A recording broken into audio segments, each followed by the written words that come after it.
All right, now, everybody. Quiet, listen to me. We're going to start a show. Now, some of you people have been with me before. You know it's going to be a tough grind, but we're going to have a show.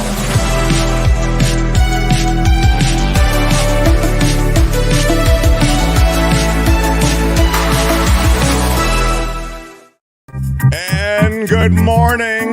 There's never been anything like this. I'm telling you. There's never been anything like this. It is pretty amazing. The news that broke after we got off the air yesterday.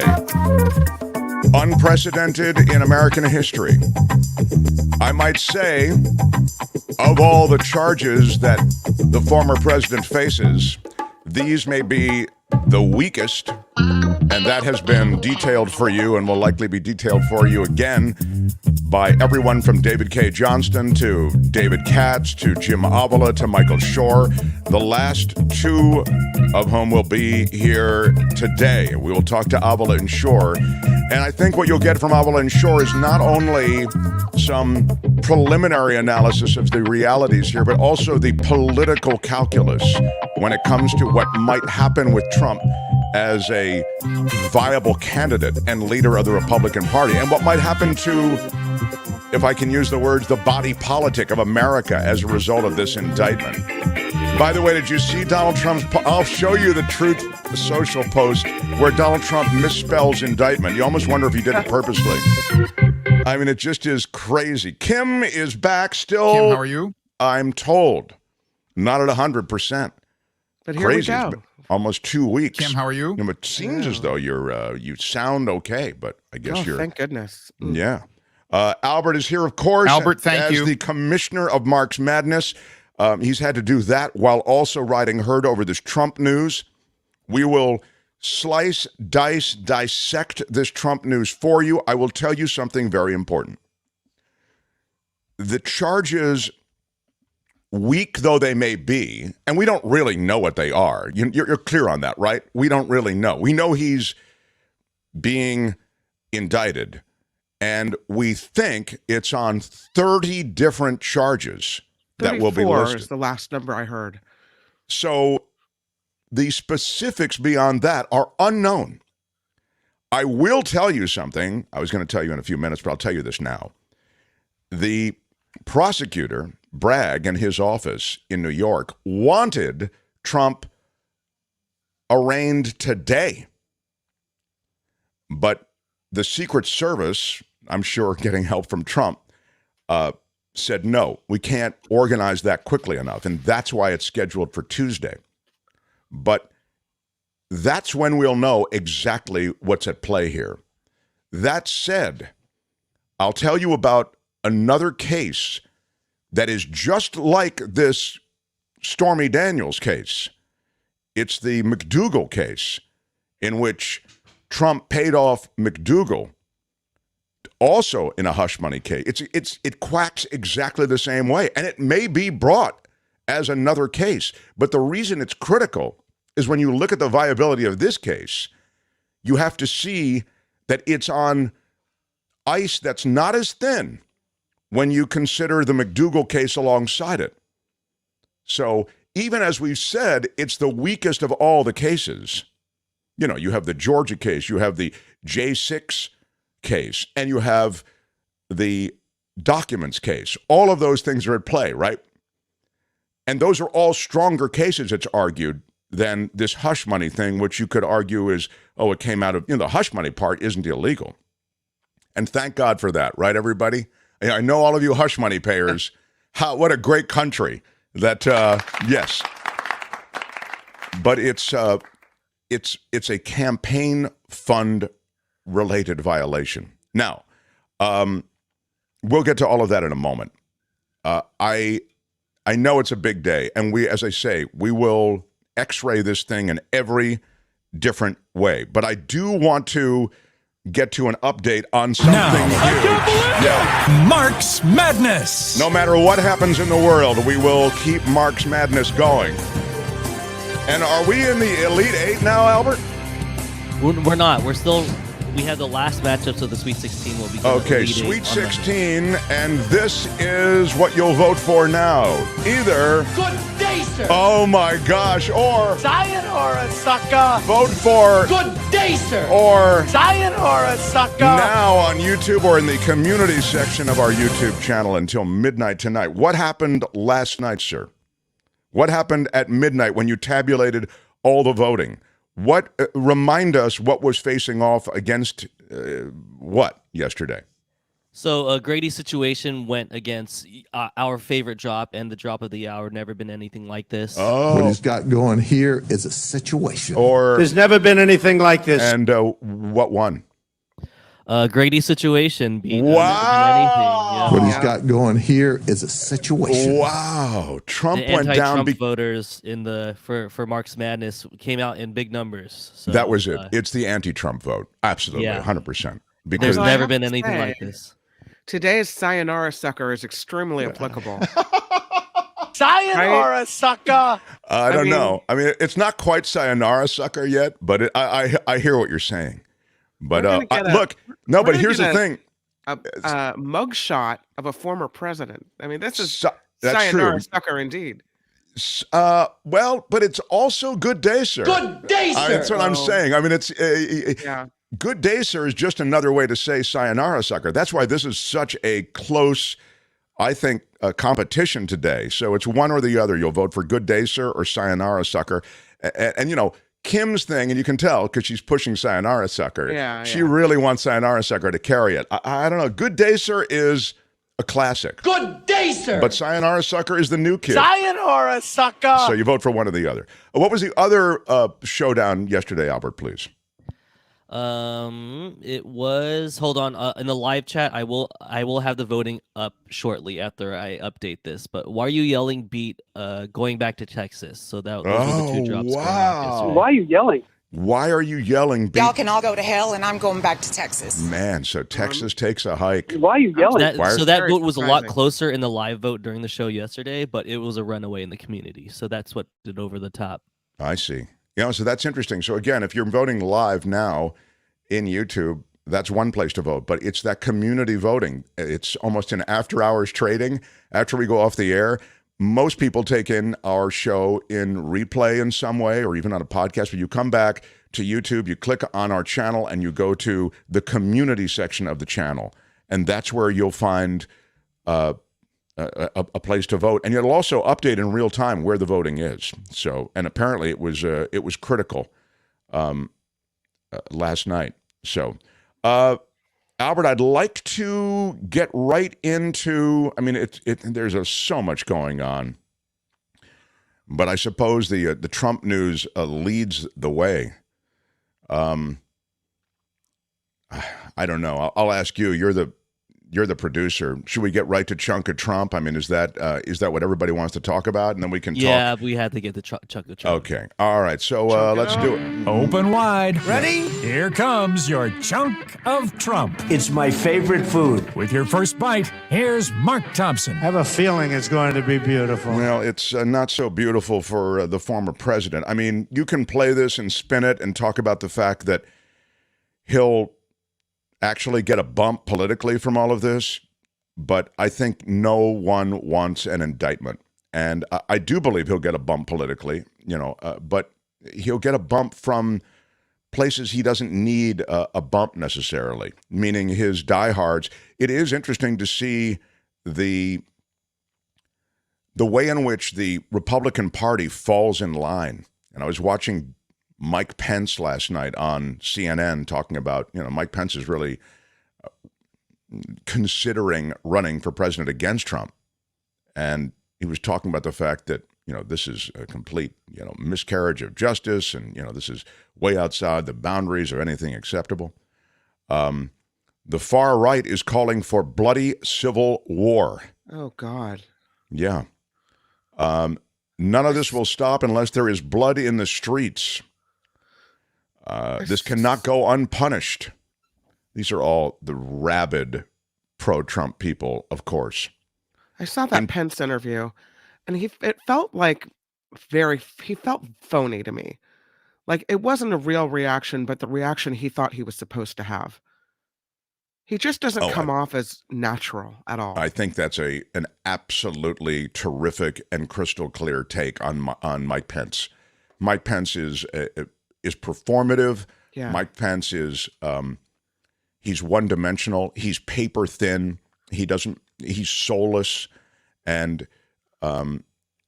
he's so choreographed and studied in his reactions, and he's mannered in this way that is just, it's excruciatingly clear if you watch him. But that crap plays with some people, you know what I mean? Well, I think what Americans care about is, I think the American people don't want to stand. It's such BS and inauthentic, Yeah.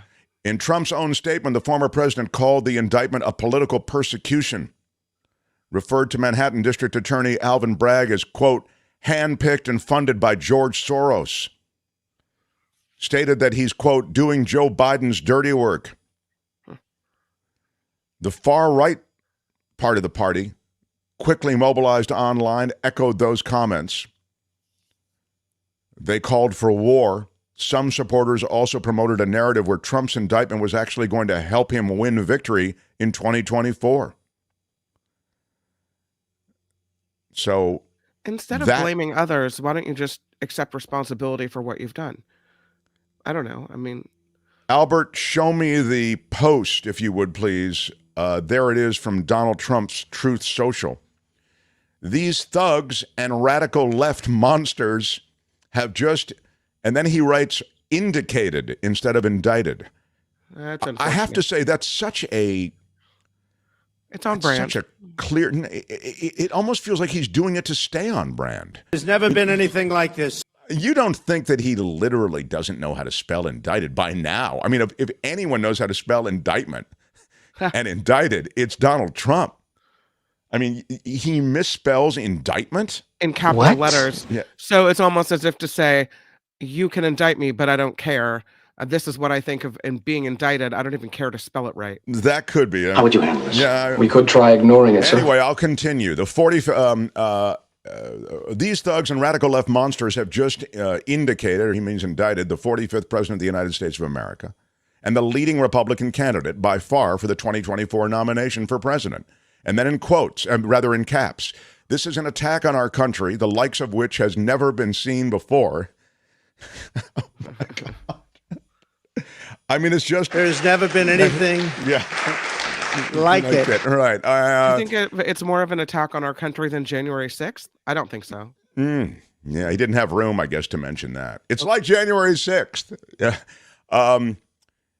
It is likewise, he continues, it is likewise a continuing attack on our once free and fair elections. The USA is now a third world nation, a nation in serious decline. So sad, exclamation point. That's Donald Trump on his Truth Social network.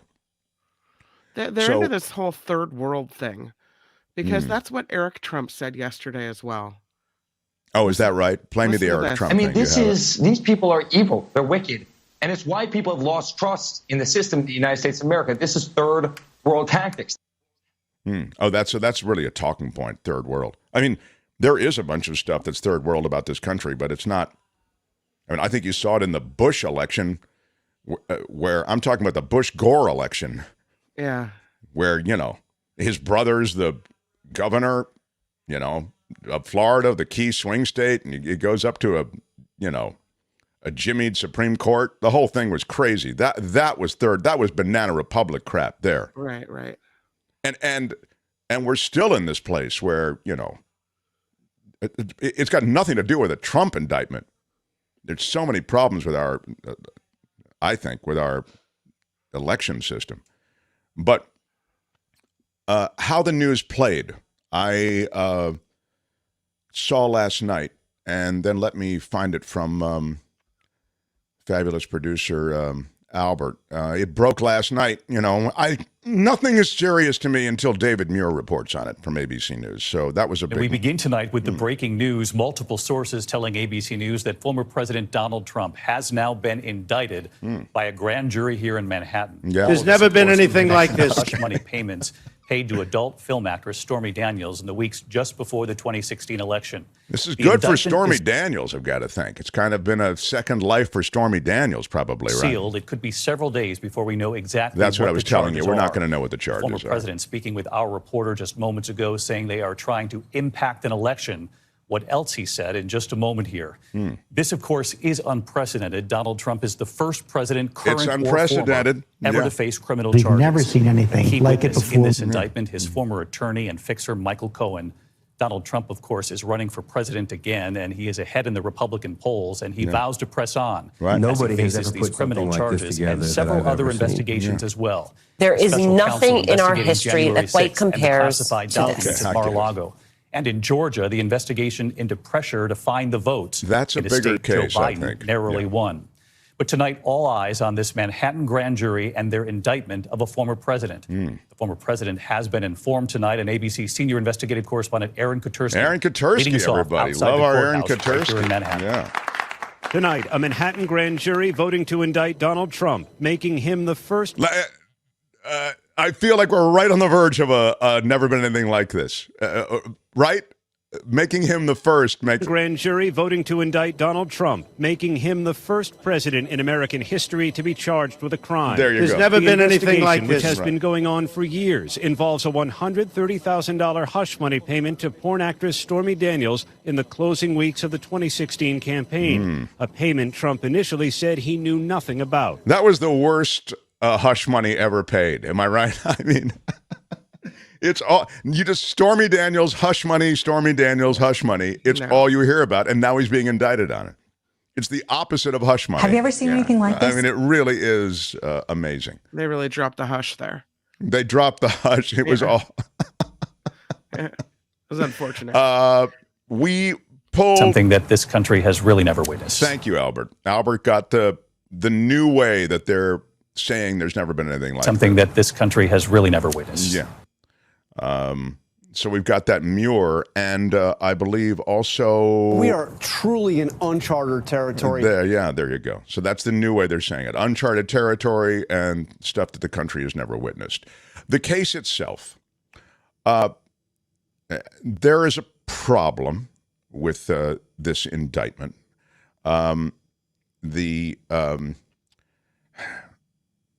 Bragg's case is one of several.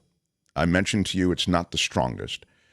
It is possibly the toughest to win because Trump is in the midst of this re-election campaign. He's going to claim that he's being persecuted, and the shell company that was used to funnel the money to Stormy Daniels came through a Cohen.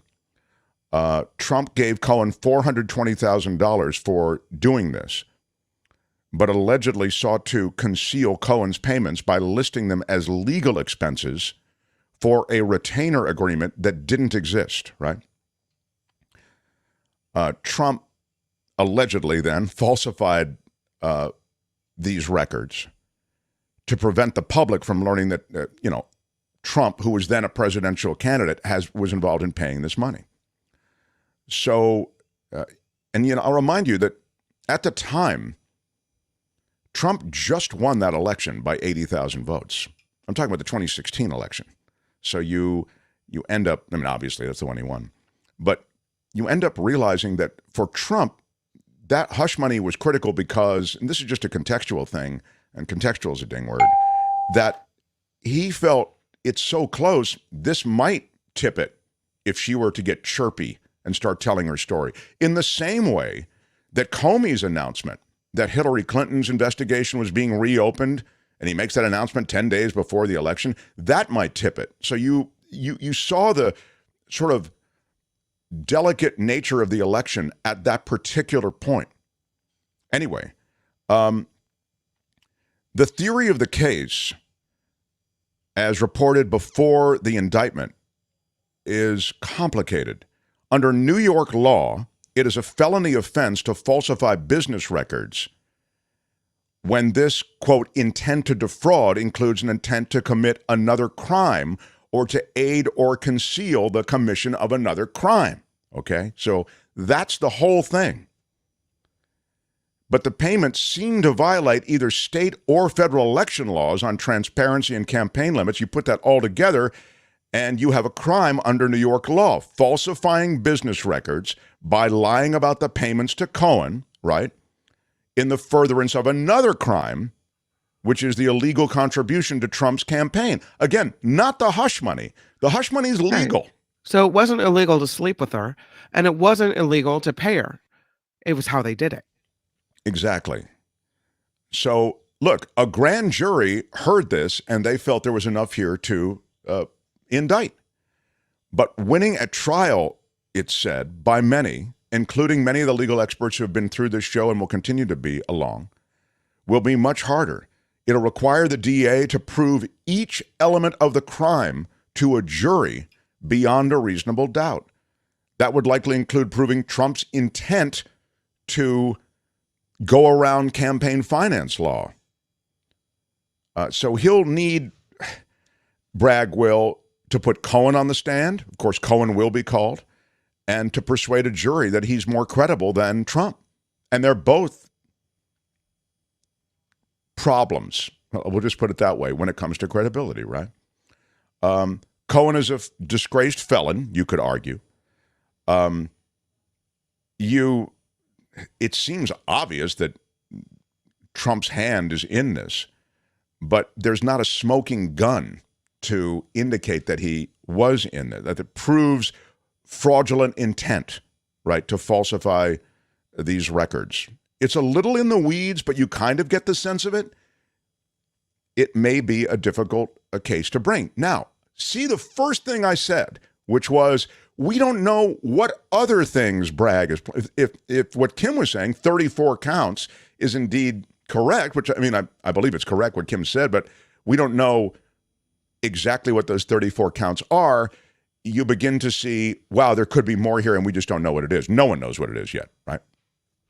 So the other thing I wanted to mention to you, and this is I think the big shoe to drop, is the McDougall case. Because the McDougall case is money, hush money, same thing as Stormy Daniels. And it kills the defense that Trump wants to bring.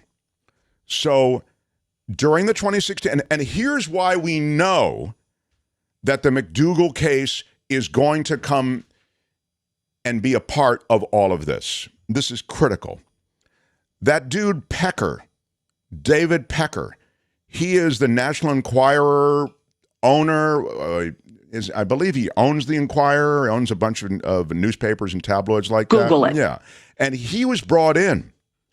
And Pecker, the idea would buy Karen McDougall's story about being with Trump and hire her to write a bunch of fitness articles. It was all BS. They were just essentially trying to capture her by making her on the payroll of David Pecker. Now, he's been brought into the DA's office. What's that, Kim? They bought her story and buried it.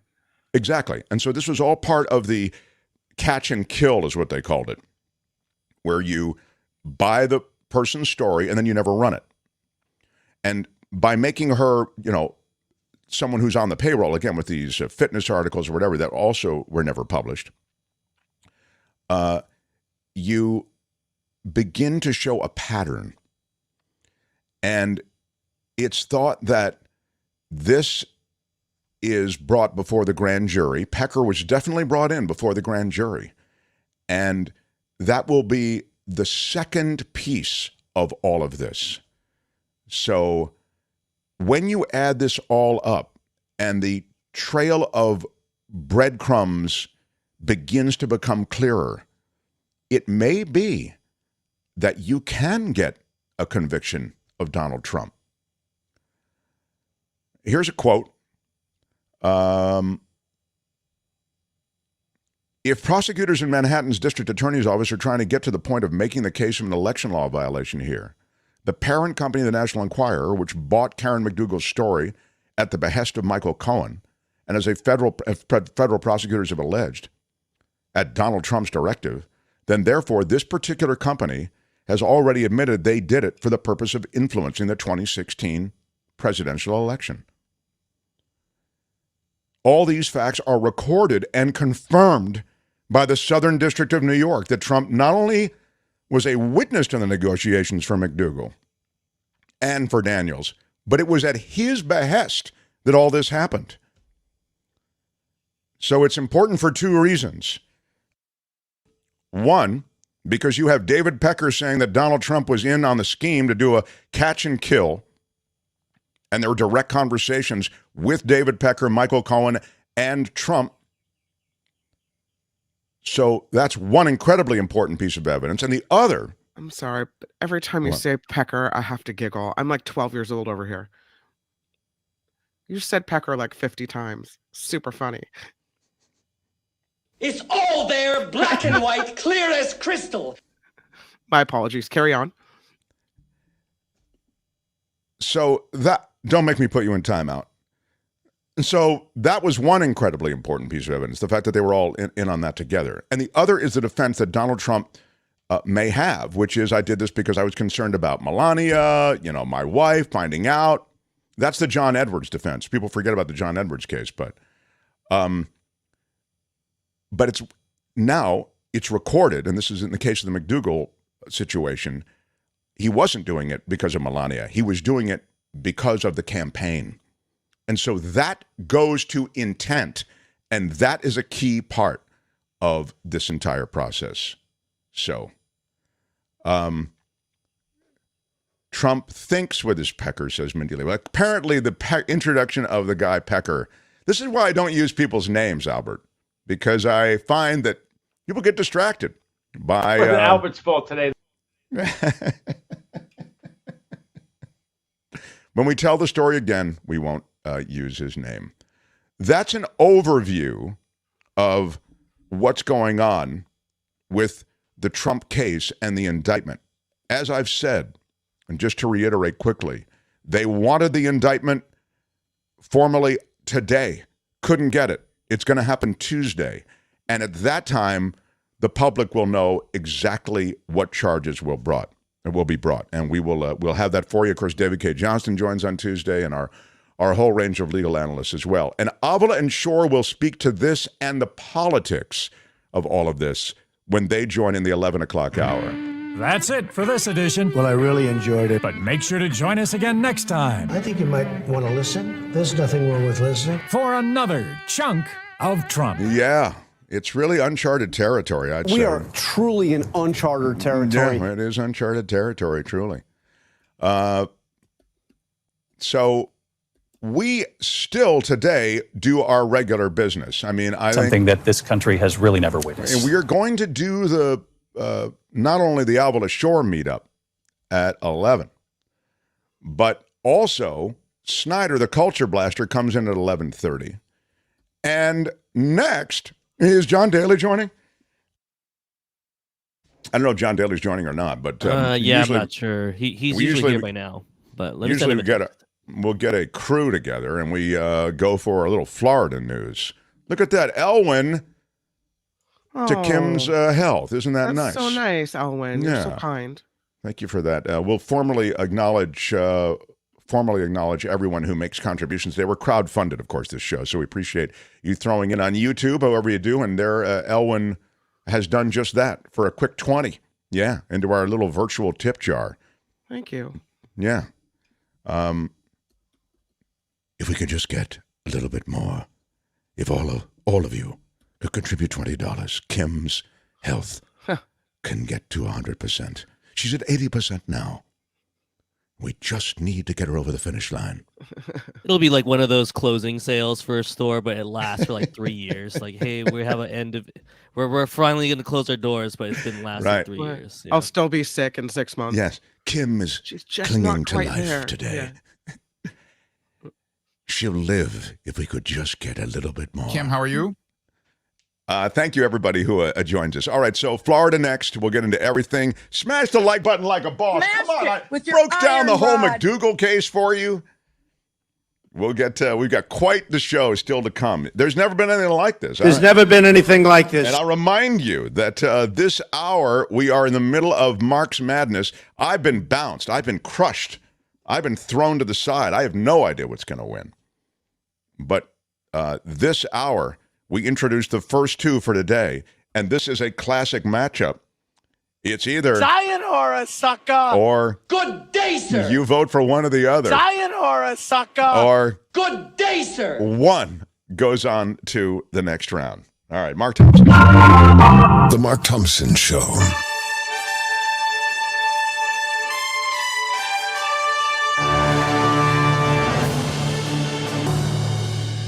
I'm Kim McAllister on the Mark Thompson Show. Of course, former President Trump is expected to appear in court on Tuesday. Trump indicted by a Manhattan grand jury investigating payments, not hush payments, we'll just say payments, to adult film actress Stormy Daniels during the 2016 presidential campaign. CNN reports that he is facing more than 30 counts related to business fraud. What? Piers Morgan is teasing the first interview with Stormy Daniels since former President Trump was indicted. Morgan tweeted that he will be airing the first interview with Daniels today at 4 p.m. Eastern. Of course, Trump accused of sending some money to Daniels to cover up an extramarital relationship right before the 2016 election. I'd be willing to bet my lunch that there's alcohol involved. No, I don't think there's alcohol. I don't know. I don't think there wasn't. He doesn't drink, and I'm guessing that she wasn't drinking while on the job. From what I understand, there wasn't much involved, I'll tell you. Oops, what? She said what? There's never been anything like this. All right. Meanwhile, Ivanka, the former president's daughter, says she is pained by her father's indictment. She wrote on her Instagram that she loves both her father and the United States, and that she is upset for both. Yeah, that's moving. Here comes Marjorie Taylor Greene. Here she comes with her trot, trot, trot. She will protest former President Trump's indictment, the Georgia Republican, tweeting she is coming to New York City next week when Trump is arraigned. Yeah. New York Police Department ramping up security in the area after Greene called on her 600,000 followers to join her to protest what she called this witch hunt. Wow. Well, it's interesting because she reversed field on that. She started with, this is no big deal. There's nothing to see here. And now she tweeted that, I think, and then she tweeted, hours later, I'm going to New York and we're going to make this a fight. So here we go. Yeah. I mean, I don't know. It's going to be a show, and that I think in the short term might benefit Trump, maybe even the longer term. I don't know. I think it's going to be a mess in New York. I just hope that no one gets hurt. I don't know. You're right. I mean, they're calling for, they're calling for a war, and they're calling for blood in the streets. Some of the Trump loyalists. I don't know. After January 6th and how many people got in trouble, those seem to be the loyalists. So we'll see if they make the trip. And I think it does. That's a great point. I think it has a chilling effect on the number of people who will actually, raise arms up for this.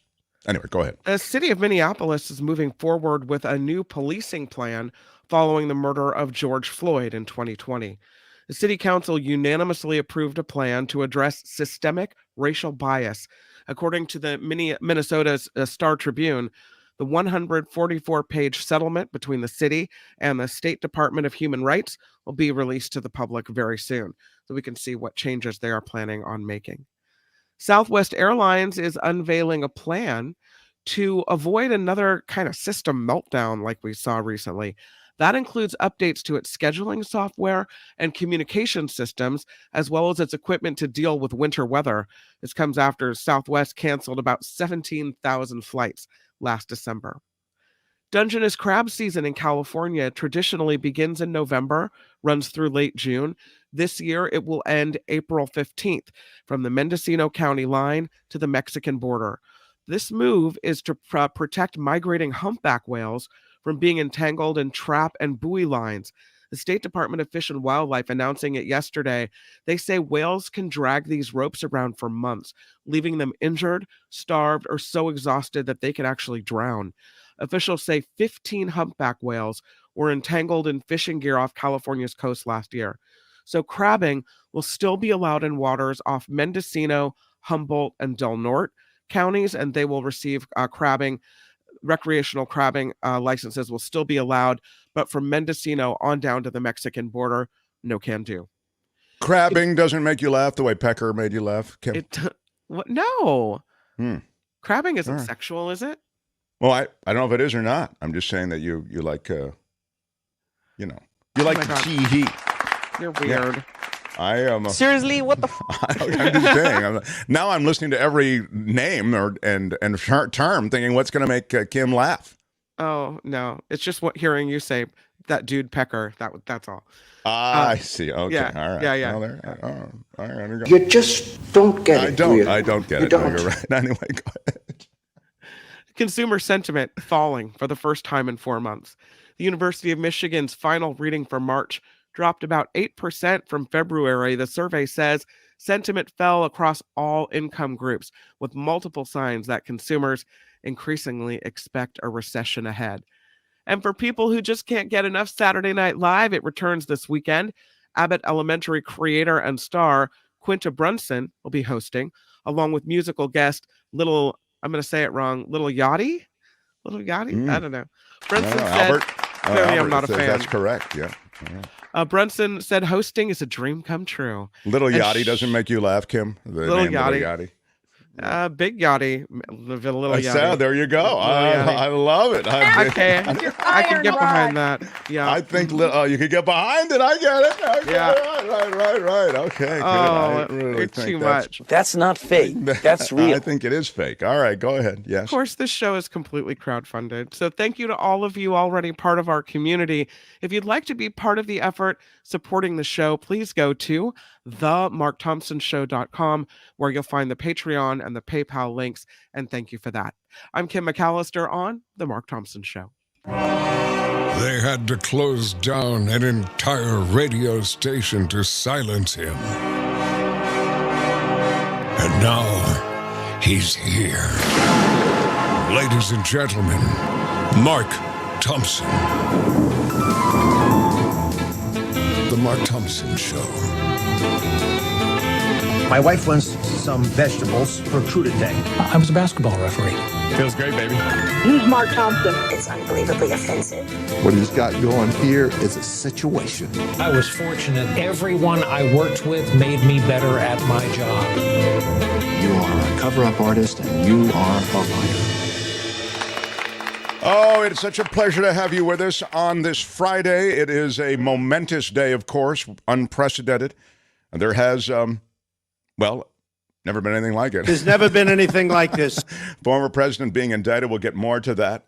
Can we get Stormy to guest on SNL? I wouldn't be surprised to see Stormy back in the American culture mainstream in many ways. Yeah. Hi, Kim, says Andy. Get ready for a circus in the courtroom, much like the Darrell Brooks trial. He will continually interrupt the lawyers, witnesses, and the judge. This is it's going to be marked by so many things that we're not used to seeing. It is true. All we need is 11,780. That's what we're looking for. I just need 11. As we talk about and think of the rigged and stolen election of 2020. I just want to find 11,780. Right, that's it. We want 11,780 subscribers on this show. We're at 10,000, almost 10,600, I think. We'd like it, yeah. Yes, we are. Which is one more than we have. Right. Share and subscribe. Quickly, I want to address Eric, and Karen said it didn't make sense to her either. No, humpback whales don't eat crabs. You're right, they do eat krill, but they get tangled in the lines for the crabbing pots. And during their migration time, when they get tangled up, they can carry these lines around for a long time, and it affects their health. So the problem is not the crabs, the problem is the fishing lines. Just wanted to note that. Very good. Thank you for that. Good day, sir. Yeah. Kim has actually done a lot of really good stuff on animals and marine life lately. Thank you very much for that. And I will tell you one thing. I was going to tell you this later. maybe even Monday. I'll give you more on this. But there's a whale in Florida that has been raised in captivity. We're not going to do it in Friday Fabulous Florida. But since 1970, this whale was broken out of its pod and put in a tank and raised in this tank in Florida. It's horrible. Kidnapped, essentially, from, whales stay in their pods for their entire lives. It can go on, 40 years. Their lives can go on 80 years. And they're highly social. Anyway, I mention this because there's a huge effort underway by the owner of the Indianapolis Colts, believe it or not, to free this creature. And they have to retrain it to learn how to catch fish in the wild and, defend itself. It's quite the undertaking. It'll cost maybe tens of millions of dollars. So this poor animal that was kidnapped from its pod is now potentially going to see freedom that it hasn't seen since 1970. But it's taken that long for activists to free this creature from captivity. We'll have to see how that all goes. But I'll report on that, and I actually have some special guests next week planned, unrelated, but also related to that, if that makes any sense. Thank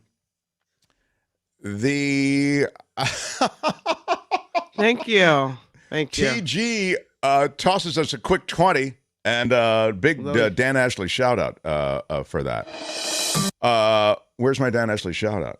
Oh, it's big here. Shout out to Kim for saying little. What did you say? Lil Yachty. Lil Yachty. Lil Yachty. You said it correctly, apparently. Yeah. So well Thanks, done. TG. Thanks, TG, for the 20. Love it. Really do appreciate it. All right. Hey, let's bring him on now. He joins us on Fridays. Albert, thank you. No, not Albert.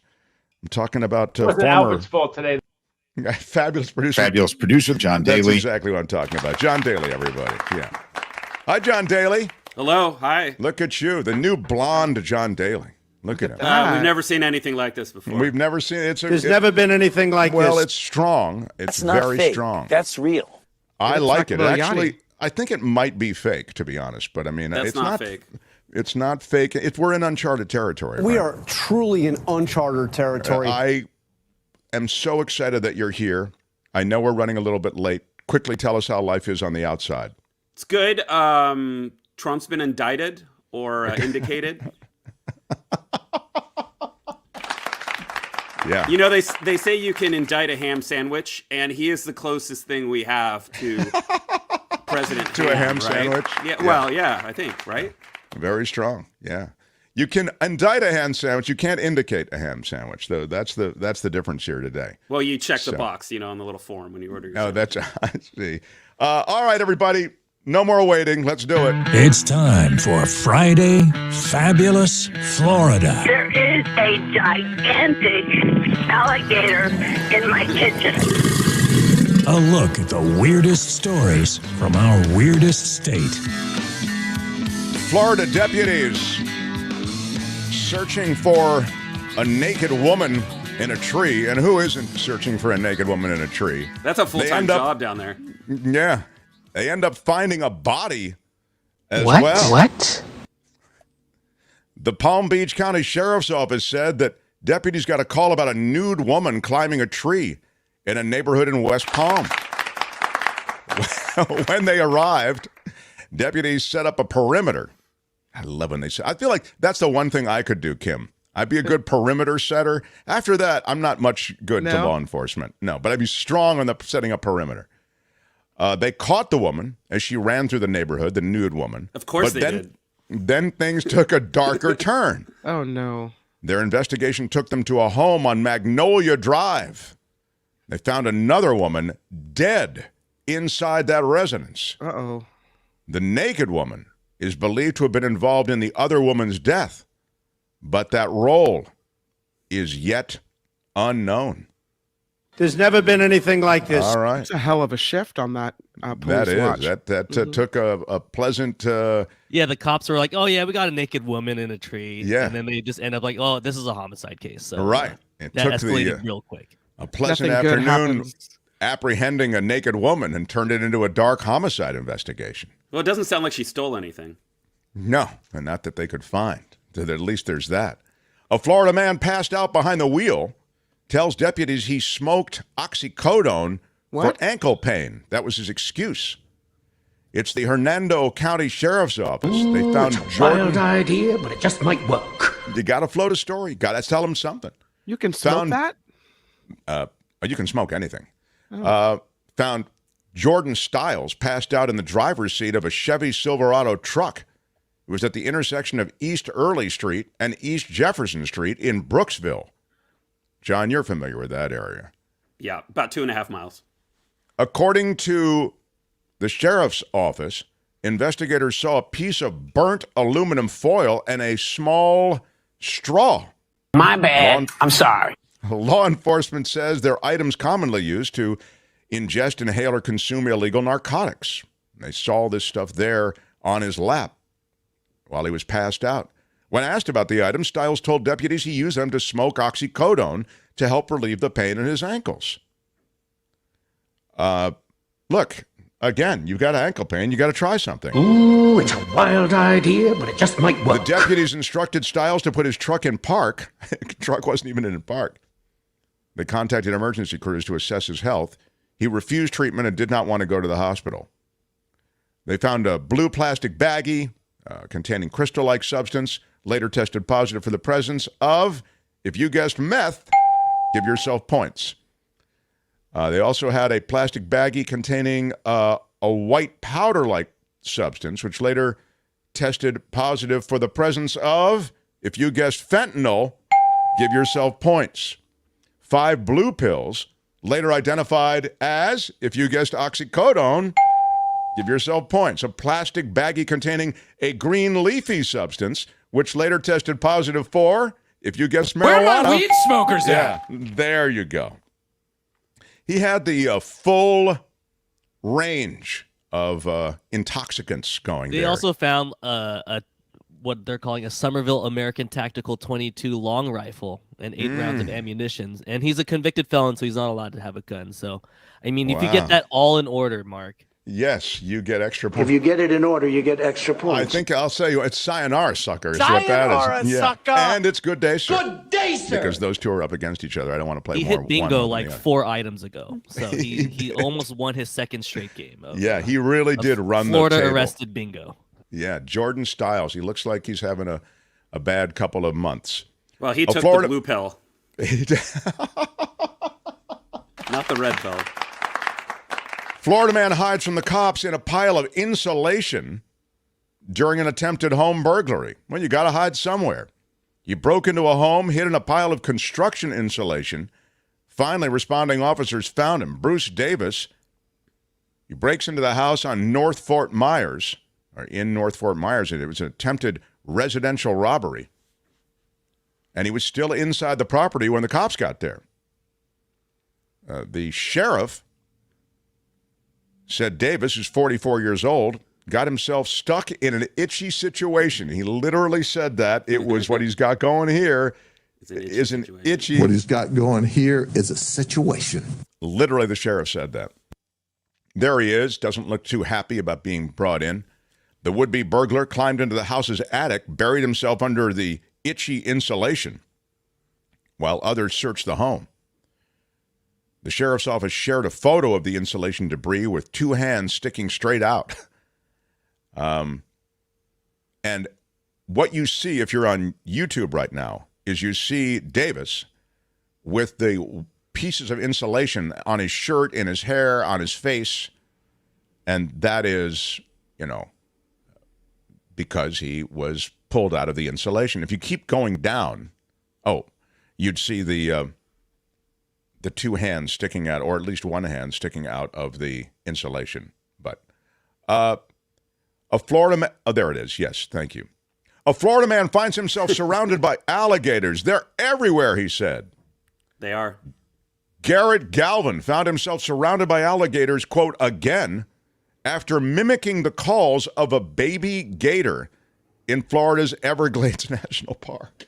Funny how that happens. Ooh, it's a wild idea, but it just might work. So you call the gators, and then when they show up to your party, yeah, at least 6 pairs of eyes surface from the swamp. They're literally everywhere, he says in footage, which he shared on TikTok. Of course, everything's done for TikTok. And there you go. We've got it up now. You can see it on YouTube. Got his flashlight going. And you can see the eyes there. It was very quick. Yeah, no, there it I'm is. muting the video just in case he put some music behind it. Yeah. He, first of all, I give him mad credit for being able to mimic an alligator call. He must have been pretty good at it. Look at them all. Apparently. 1.3 million alligators in Florida, I'll remind you. They make their home.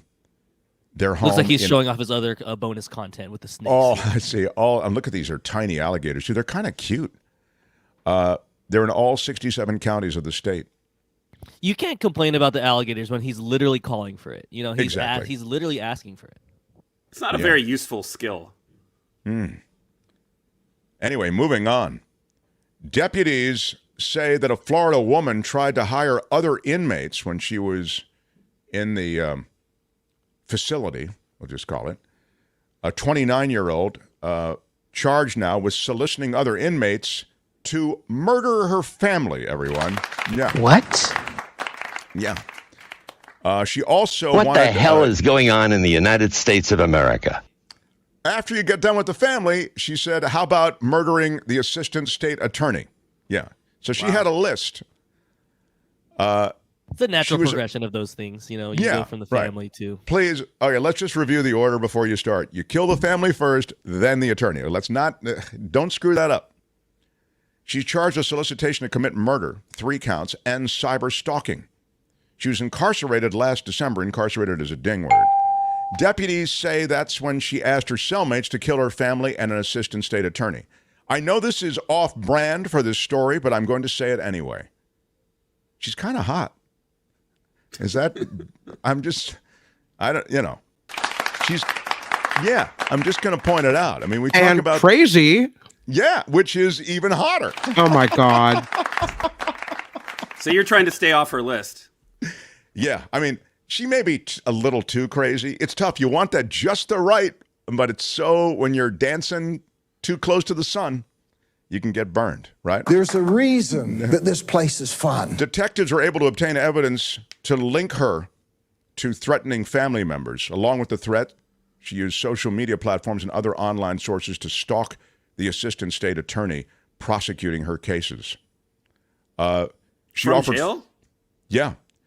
She offered $50,000 to knock off each family member. So, again, that's $50,000 per family member, not $50,000 for the whole job. So where's that money coming from? Exactly, and that's inflation. They used to be able to get that for like $5,000 a head. Florida man caused a wreck to steal casino winnings from Alabama. I love any story with a casino. A Pensacola, Florida man in custody roughly 4 months after cops say he deliberately caused a crash in order to rob an older man of some $8,000 he won at an Alabama casino. 45-year-old Edward Jerome Butler Jr., the suspect. Apparently, Butler was taken into custody by the Escambia County Sheriff's Office, facing multiple charges. This happened around Christmas time, December 27th. Butler was driving on Highway 97. He purposely caused a crash with the vehicle directly in front of him.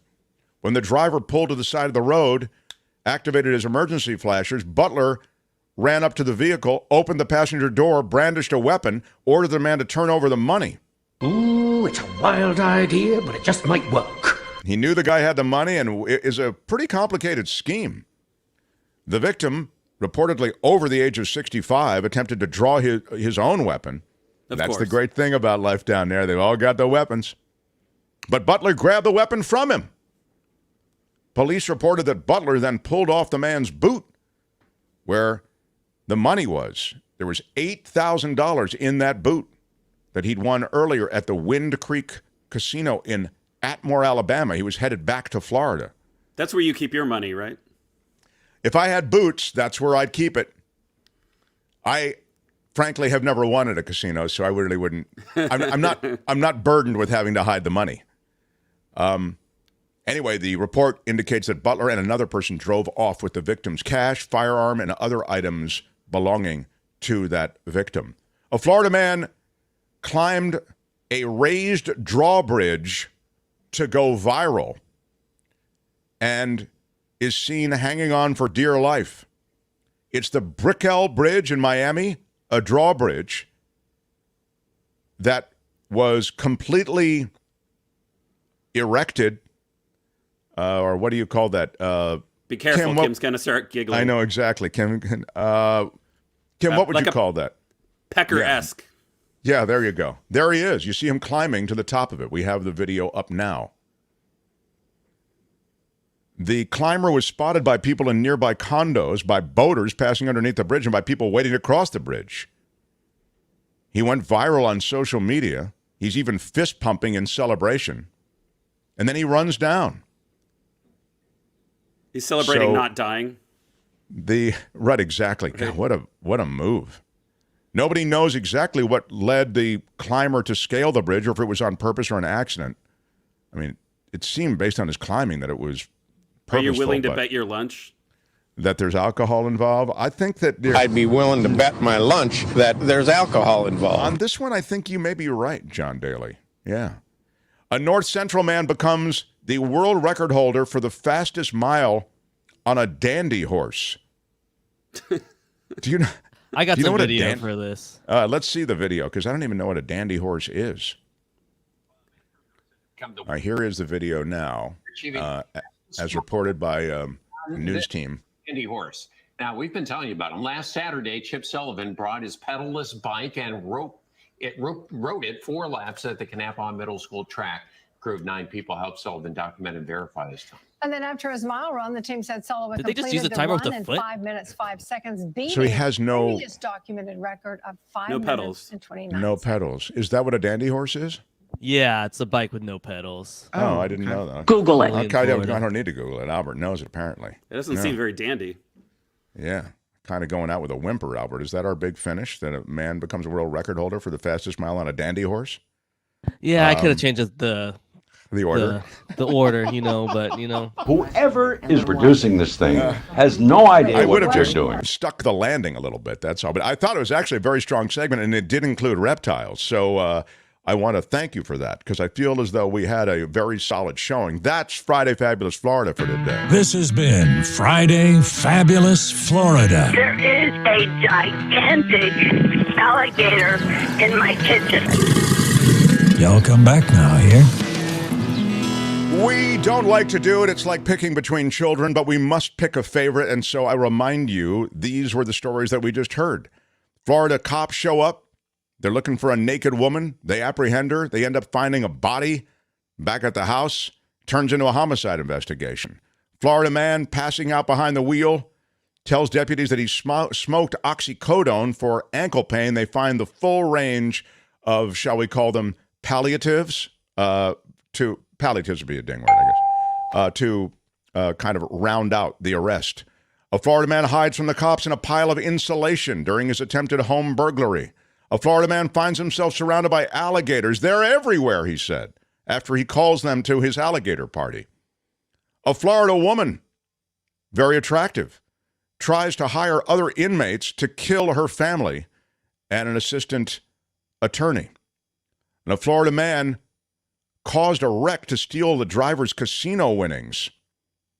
And finally, the last two, Florida man going viral after climbing a raised drawbridge and hanging on for dear life, and a North Central Florida man becomes the world record holder for the fastest mile on a dandy horse. I ask you to pick a favorite among them. John Daly. Oh, wow. This is a difficult week. Fabulous producer, John Daly. You've got a naked woman. You've got the woman hiring people to kill her family. Yeah. This is very Florida. But I kind of like the casino money being stolen out of the boot. So I'm going to go with boot money. It was a scheme for sure. They followed them. They caused the accident. Yeah, it was a caper, right. You love a caper. I do love a caper. That was definitely caper-esque. Kim, how about you? I don't know how you don't go with this guy. that was hands good too. rising from the insulation. I feel Kim, like how are you? that's a moment that's captured now in perpetuity. But if you're gonna hide, you need to hide your hands as well.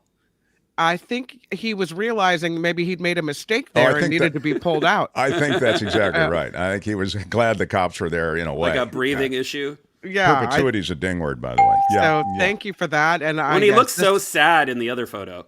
Yeah, he was not happy about being apprehended, but he was happy about being out of the junk. Yeah. What about you, Albert? What was your favorite? Albert, thank you. I mean, the first story we did had such a sick turn, and it's you'd expect those stories. I read through the article. Obviously, I go through all of these. It was such a short story, which made it funnier because it was like, oh, we were looking for a naked woman. Oh, actually, we found a dead body in her house. So I thought that was really funny. There was not a lot of details, and it escalated real quick. So that's my type of story. Oh, very, very good. Do you think that's in their training? Like when you sign up to be a deputy? How to catch a woman from a naked Right. It's like one of the tree. scenarios that you have to go through, right? Naked woman in tree is very Florida. Dead body like is a very yoga, Florida. like a yoga thing too. A naked woman in tree is something you might have tried. I'm going for the. It's funny that we're all going to differ on this, and I understand this isn't uniquely Florida. Like you tend to gravitate toward the reptile stories or whatever. But I'm going to go for the guy who was pulled over and he had the full range of intoxicants there. Right. Everything from marijuana to oxycodone to meth to fentanyl. I mean, he really had like he had the buffet. He had the full-on Vegas, really did. every continent covered buffet. Which is surprising when you look at his mugshot. Yeah, it was the Nordstrom of drugs right there on his lap. So that was it. Well, very well done. Thank you all for your participation and your thoughts. John, we hope you'll join us next Friday as well. We always love seeing you. And have a great week. Thank you. You too. Sorry about your bracket and my bracket. Yeah, we all kind of blew up. Look at that. Here it is. John Daly moves ahead of me in the celebrity part of the bracket. Snyder leads the field. Daly ahead of me. Those are the top three. The commish is next. Michael Shure, Jim Avila, Spencer Christian, and Brett Burkhart. But it's all pretty tight. But I'm really going down in flames because all of my stuff is lost. So I'm only going to lose more and more every round. So thank you, John Daly. Bye-bye. Wow. Albert. The Mark Thompson Show. What are we doing here? I've got we got our esteemed guest here, so maybe and we do have we do a supersized news at the bottom. Get some shout outs before the end of the show, so we end at a normal time, and then we'll end with Snyder. Okay, so Kim, you'll be cool with that. We're going to do Carry supersized news on. bottom of the hour. Yes. And now I'll just say smash the like button. Smashed it with your iron rod. And in a moment, we'll be joined by the esteemed analysts who will talk us through it's truly uncharted territory. So much to do. Mark Thompson Show. The Mark Thompson Show. My wife wants some vegetables for crudité. I was a basketball referee. Feels great, baby. Use Mark Thompson. It's unbelievably offensive. What he's got going here is a situation. I was fortunate. Everyone I worked with made me better at my job. You are a cover-up artist, and you are a liar. There is so much to do today, and among the things we must do, and there is no story that would ever bump it out of the way. I can't believe it! Mark's Madness! It has riveted a nation. And this hour, these two go up against each other. You know, last hour was Sayonara Sucker and Good Day, Sir. This hour, it's... That's not fake.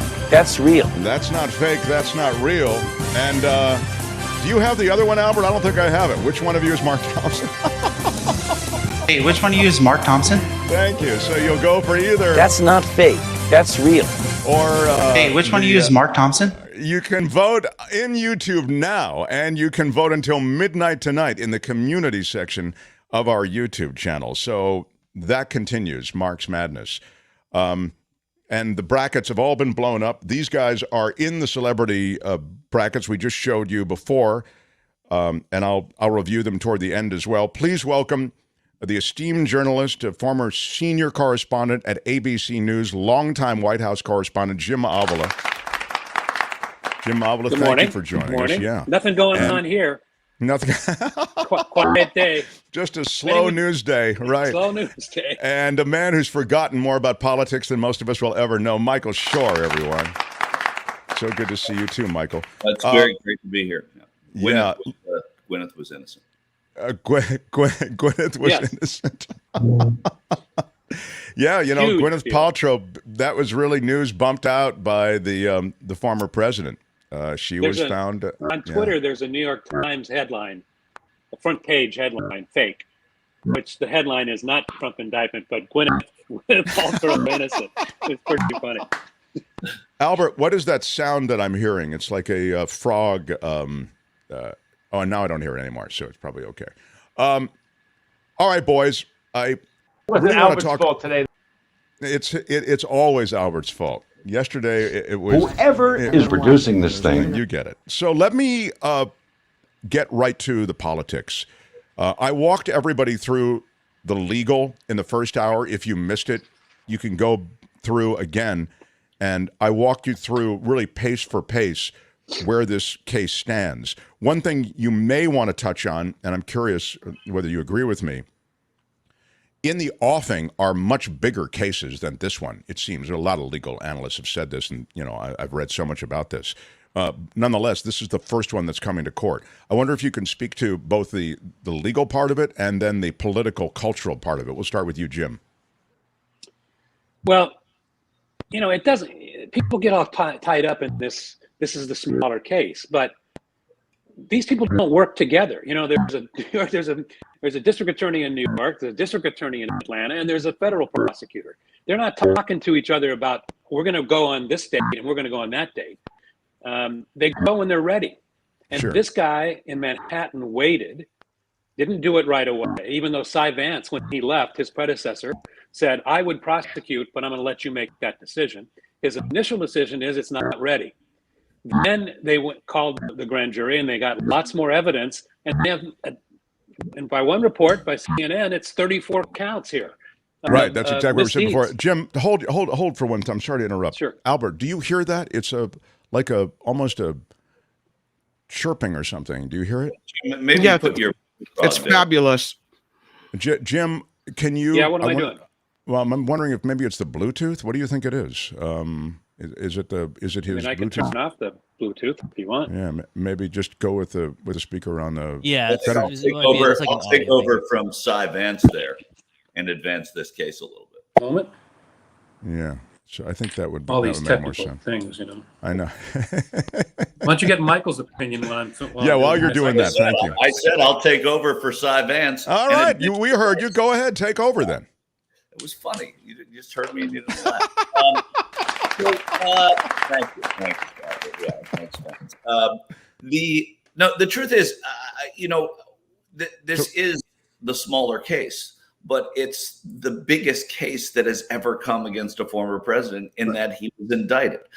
So to minimize it, it seems silly. The fact that there are cases that seem bigger, that are more egregious in terms of how the public will view them. And I point to Georgia and what we know about Georgia, paying off a porn star to quiet her during a time when you're going to run for president is terrible. It's illegal and it is against the law. And it has seemingly inspired 34 counts, not just one count of hiding funds and lying about the legal expense or writing them off improperly. Illegal. The biggest thing that's ever happened against a president or former president. Not to say that the next thing isn't going to be bigger, but this matters. And clearly this matters to the Trump people because they're scrambling now as well and trying to figure out how to deal with this on the legal side, right? And then when we look at the political side, it's really hard to calculate. Are there a lot of people who are Republicans who are going to vote for Joe Biden because Donald Trump got indicted here? I don't know. I think those Republicans will vote against him in the primary and see what happens next time. But it's really too early to diagnose what the results of this are. And there will be another case before he is judged as a candidate. Yeah, I think he'll try to use it, and it may work in the Republican primaries. And what's interesting is that, to me, I'm interested to see how he appears at the Manhattan courthouse, because they can, with the Secret Service, sneak him in a back door. But it's Trump, and he may want to go right through the front door with all his no question. He'll want the show out there and going like this and everything and stuff like that. And whether they handcuff him or not matters. And I can tell you that the day after his arraignment or that evening, people are going to be talking about his mugshot. He's going to be photographed. You can bet he's going to flash his $1 million smile.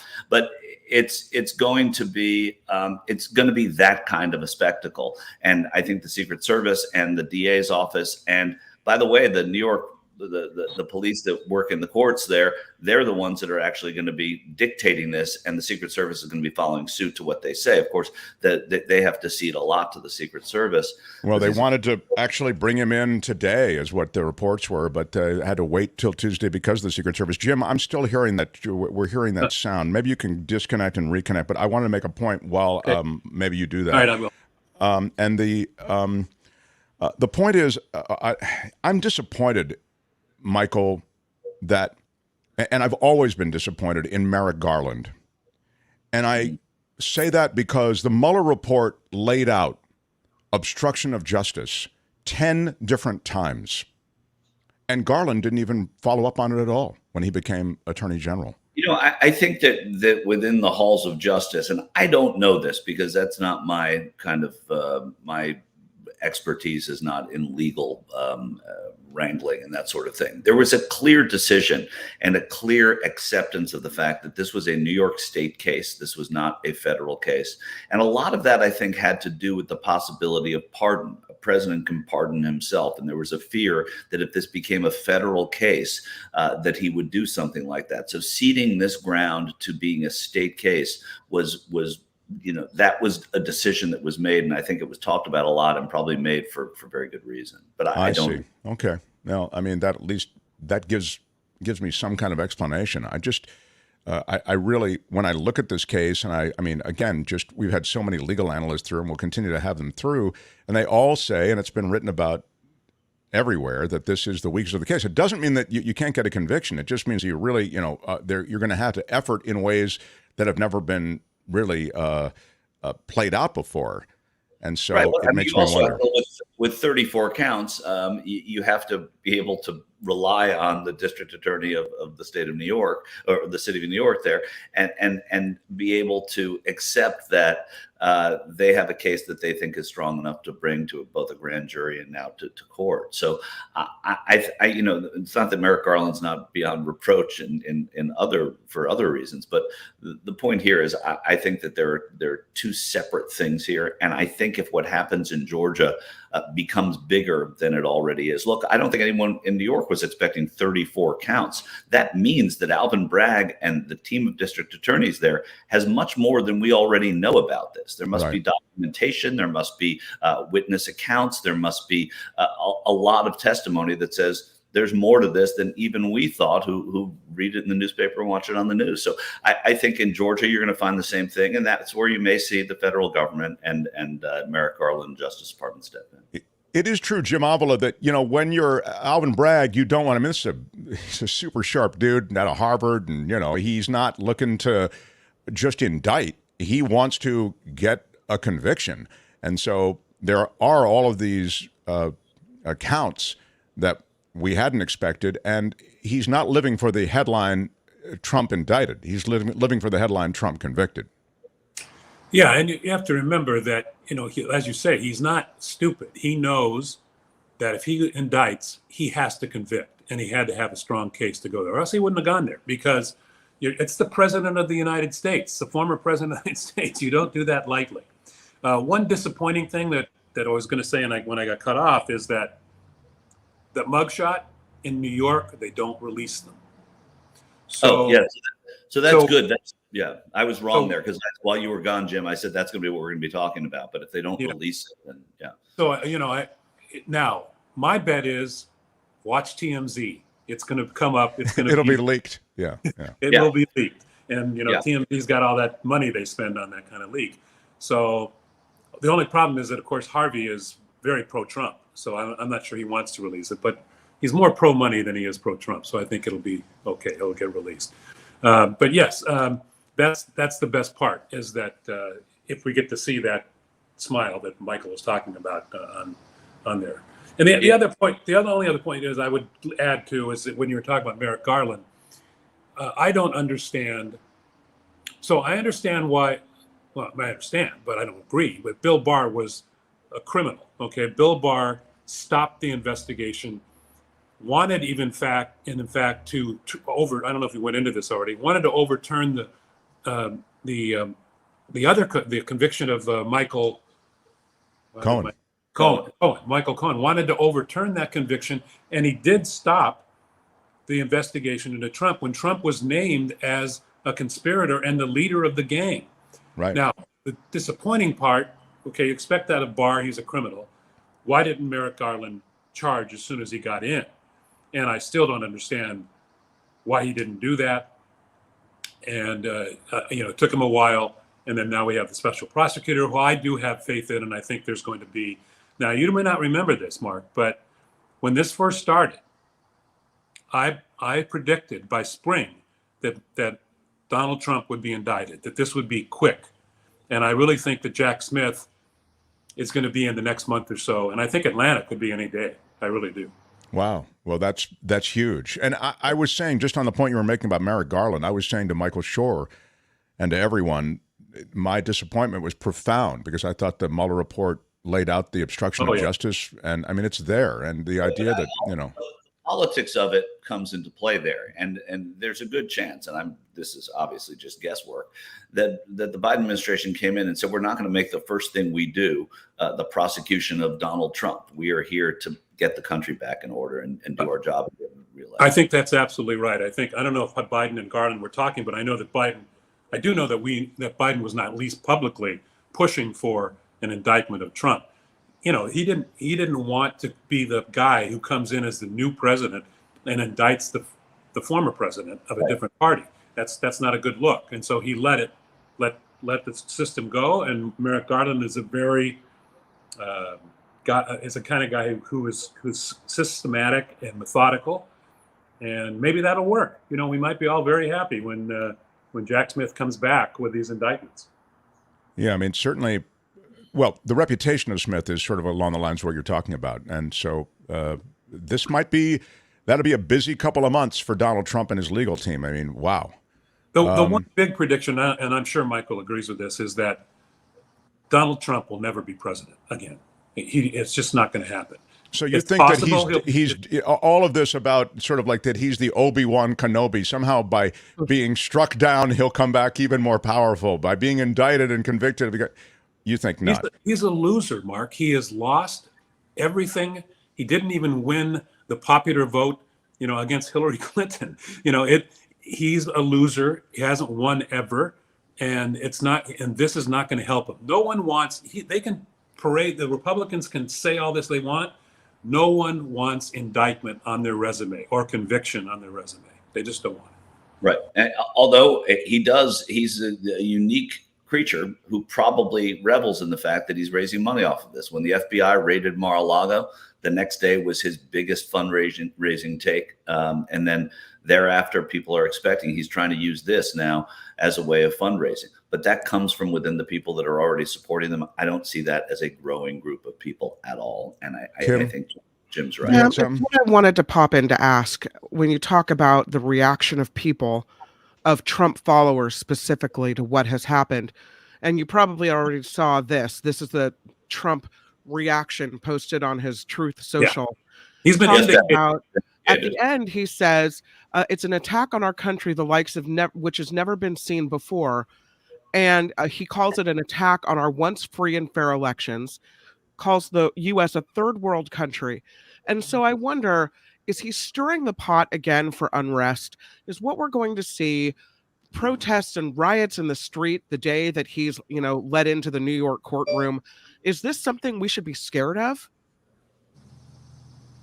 I'm not scared of it. I think that the FBI and the New York Police Department are prepared this time. It's not a band of Capitol Police that were kind of on their own at the Capitol when that happened, and were surprised and were overrun. The New York Police Department has everybody on duty, every one of them. And they're all be in uniform, and they're going to be ready to go. And I don't think there may be some protesters out there, and it may be a large group, but I'm not even sure it's going to be a large group. It hasn't been so far. But no, among his people, what we're most frightened of, I think, is some individual who reads what he read, what he wrote, and tries to bomb, some courthouse or tries to take out some politician. That's the big danger, and it's on him. But as far as another Capitol riot, I don't see that. Yeah. Also, I think that the diligent and forceful prosecution of January 6th has shown people that this isn't just, protesting anymore. And if you do this, the long arm of the law is going to get you. And while that's not going to dissuade everybody, I think that it certainly in those circles, it kind of meant the fun's over. And so to that end, as he tries to rouse the rabble, I don't see it as successful. I hope I'm right. I may be proven wrong, but I don't think that there is enough right now. There isn't, there's not enough to get people out into the streets, even if he wants them in the streets. Maggie Haberman, in her reporting, said that there's a causeway that goes from mainland Palm Beach toward Palm Beach Island, which is where Mar-a-Lago is. And ordinarily there are throngs of people there supporting Trump, and that there were just a smattering at a time when, when this indictment came down.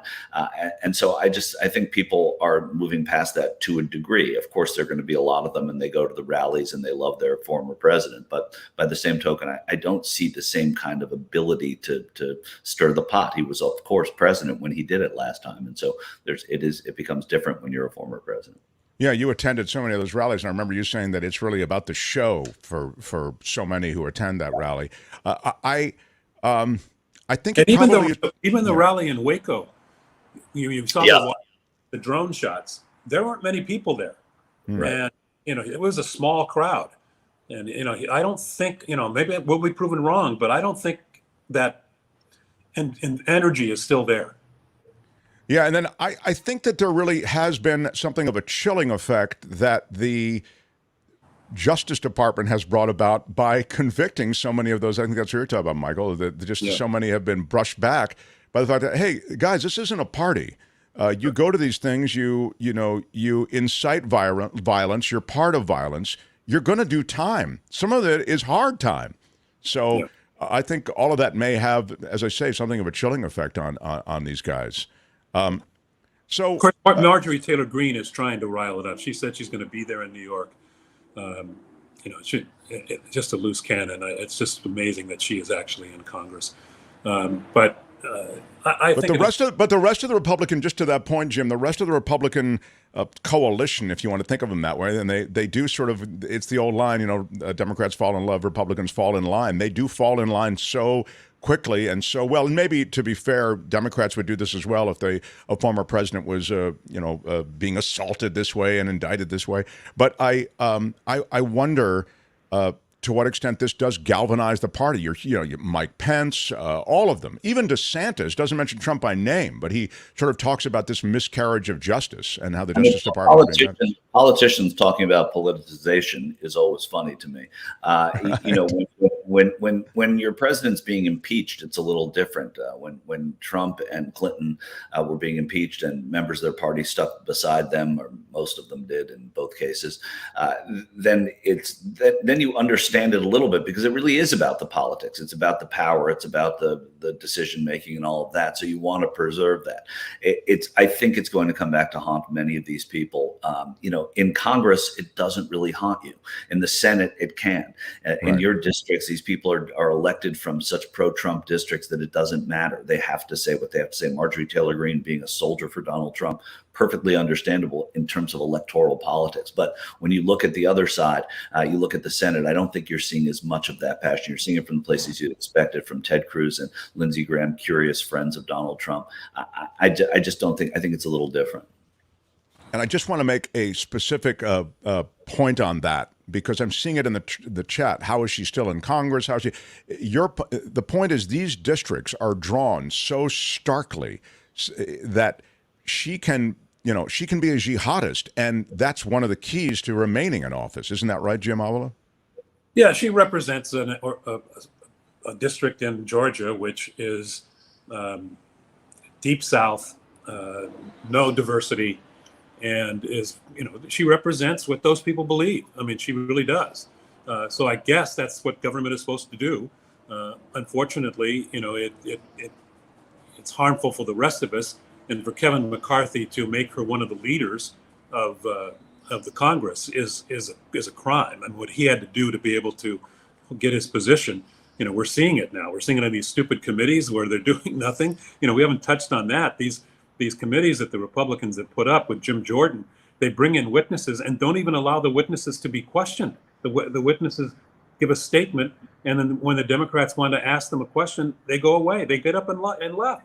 On that, and this is an interesting phenomenon. By saying that nothing matters, by establishing that nothing matters, as they did for the last 4 years, and that what happens in Congress is a joke, and that policy isn't as important as politics, what they've done is they've undermined themselves now. So people aren't paying attention to these hearings. They're not looking for what's coming out of them. They're not able to make the points because for 4 years they were saying, Congress doesn't matter. And now they're leading Congress. And when they want to make it matter, people are not glomming onto that. And I think that's an interesting phenomenon. That's a really great point too, and there are no key moments. I mean, the moments that have gone viral that I've seen are essentially the committee being owned by witnesses. And right. It's well, guys, or Lauren Boebert talking about peeing in the street. I mean, that was the Boebert thing is really wild. She was, and also keep in mind, Lauren There's Boebert. never been anything like this. Right. Lauren Boebert beat Lucas Kuntz in her race. It wasn't Lucas Kuntz's race. It's Adam Frisch's race by 546 votes. So it's not like these things are absolutely unwinnable. I would agree with Jim. If you go to Rome, Georgia, that's where Marjorie Taylor Greene's from. She's going to win that seat until she doesn't want to win that seat for the most part, I would guess. As far as others of these, no, they're in some close districts. Yep. Boys, so generous of you to spend time with us. I always say it, but it's true. And you both participated in Mark's Madness, and it has been, we've learned a lot. We were all humbled by the results. Myself, even the commissioner of Mark's Madness, Albert, was humbled as well. Here is the leaderboard, and it's kind of it's sobering. Now, I can't believe it! Michael Madness. Snyder, the movie critic and our media critic, he's number one in the celebrity bracket. Then John Daly, former producer, then me. But it's not a very distinguished showing. Then the commish. Then Michael Shore, then Avila. And then Spencer and Brett pick up the rear. But we were all so hopeful at the outset, but then of course it didn't work out. So I have an admission to make, Mark. Oh no! I have no idea how to fill that out, and I just sent it back in, and so those were not really my picks. Oh wow! There's never been anything like this. Well, right. Jim Avila's never won the popular vote. He's never won anything. He is a loser. That's exactly. I am so I'm astounded by this news. I only need 11,000. I hope that, by the way, we visit again next week and we'll have a real specific idea of what's happening with the charges against Trump. As we talk about and think of the rigged and stolen election of 2020. He will now maybe change the hymn, right? He can't quite go with the same hymnal. He's an indicated man. He's an indicated He's an indicated man. Michael Shore and Jim Avila. Thanks, boys. Love it. Love seeing you. Right on, right on. The Mark Thompson Show. Break for news. The magical Michael Snyder, who leads the celebrity field in Mark's Madness. We will get to everything today. Smash the like button like a boss. Smash it with your iron rod. Hit the thumbs up and rock it out. Yeah. The Mark Thompson Show.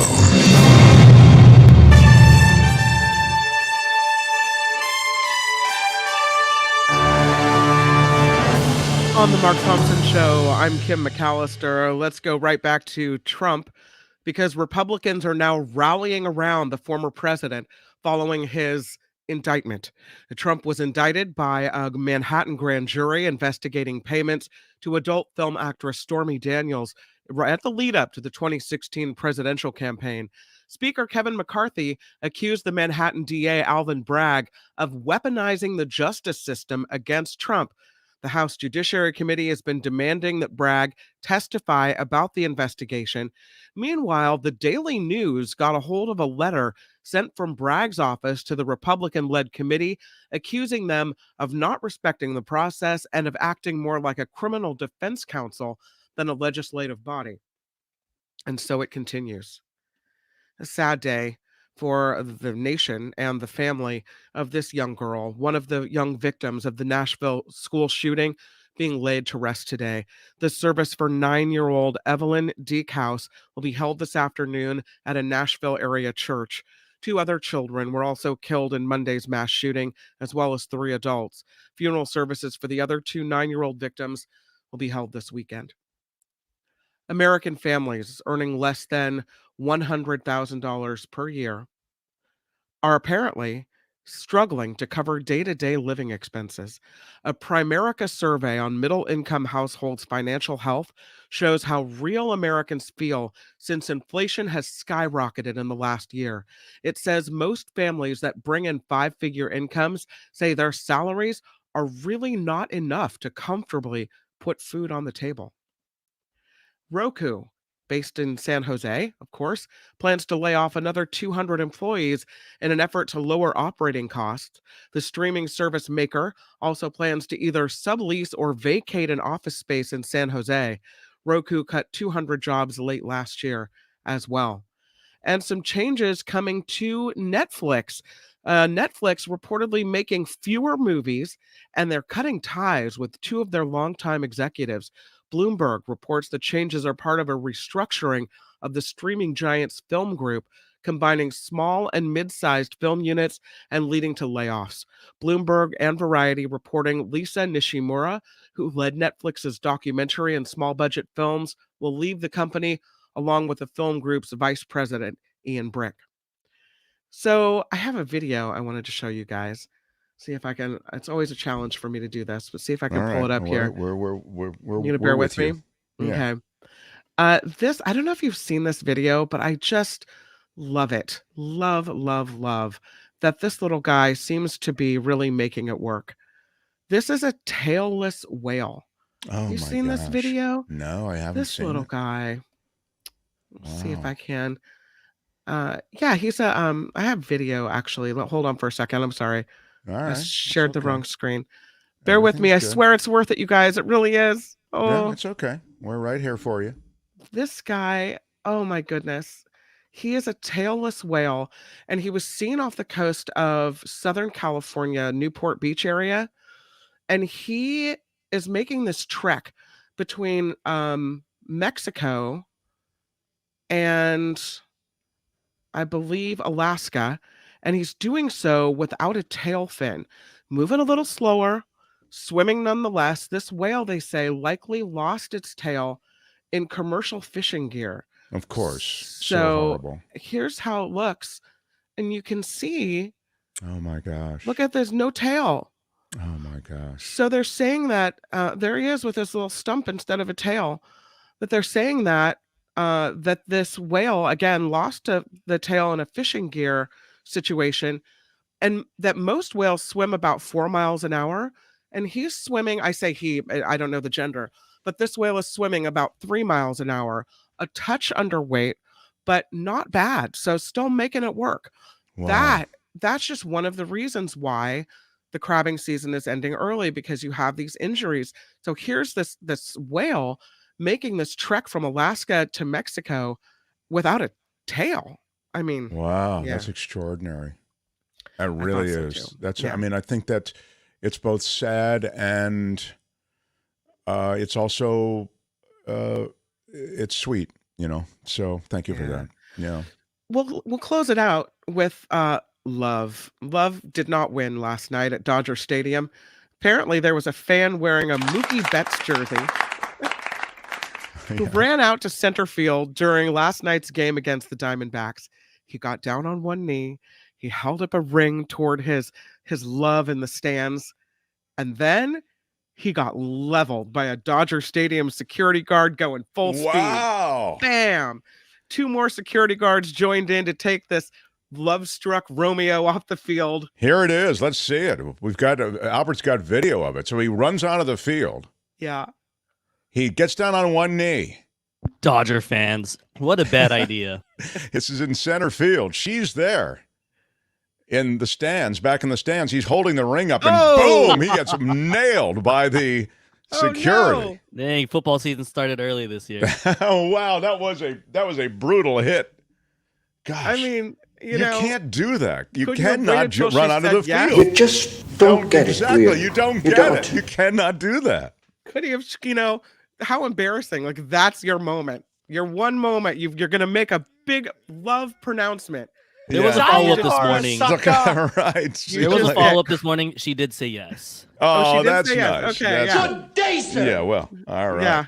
Yeah. Remember when you asked me to marry you and you got sent to the hospital? Yeah, that. Yeah, great story. She did say yes, Right. but he does have a concussion and possibly CTE.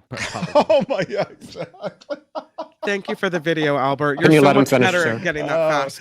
They did not let him finish. No, they did not. All right. Thank you, Kim. Very nice. This show brought to you by you, because this show is completely crowdfunded. So thank you to all of you already part of the Mark Thompson Show community. If you'd like to be part of the effort supporting the show, please go to themarkthompsonshow.com. That is where you'll find the Patreon and the PayPal links. And of course, we appreciate any and all support. I'm Kim McAllister on The Mark Thompson Show. What could this be? Let's look. I'm so excited. It's the Mark Thompson Show.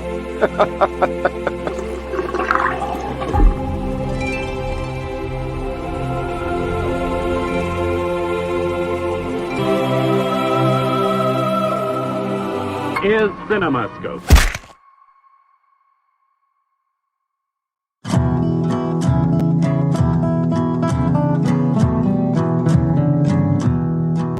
The Mark Thompson Show. Who's Mark Thompson?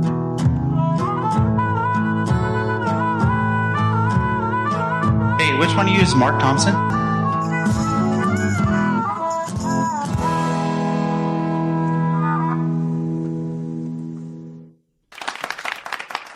Yeah, thank you for all of you who have thrown in today in our virtual tip jar. I see Sausalito Steve, but I also saw Gail, and I've seen a bunch of people who we will recognize at the end of the show, so we don't want to leave anybody out.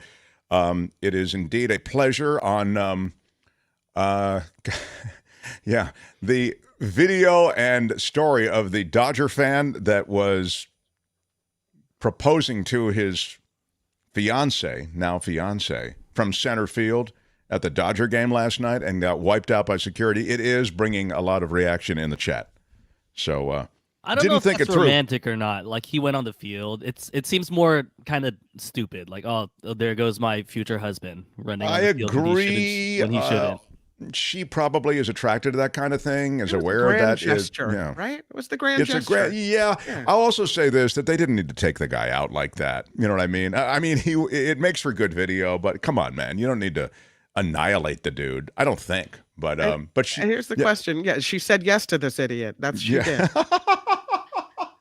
Oh my God. All right, he comes and goes on a rainbow. He leads the celebrity field in Mark's Madness. How about it for Michael Snyder, everyone? Wow. Hey, good morning. Happy Friday to all.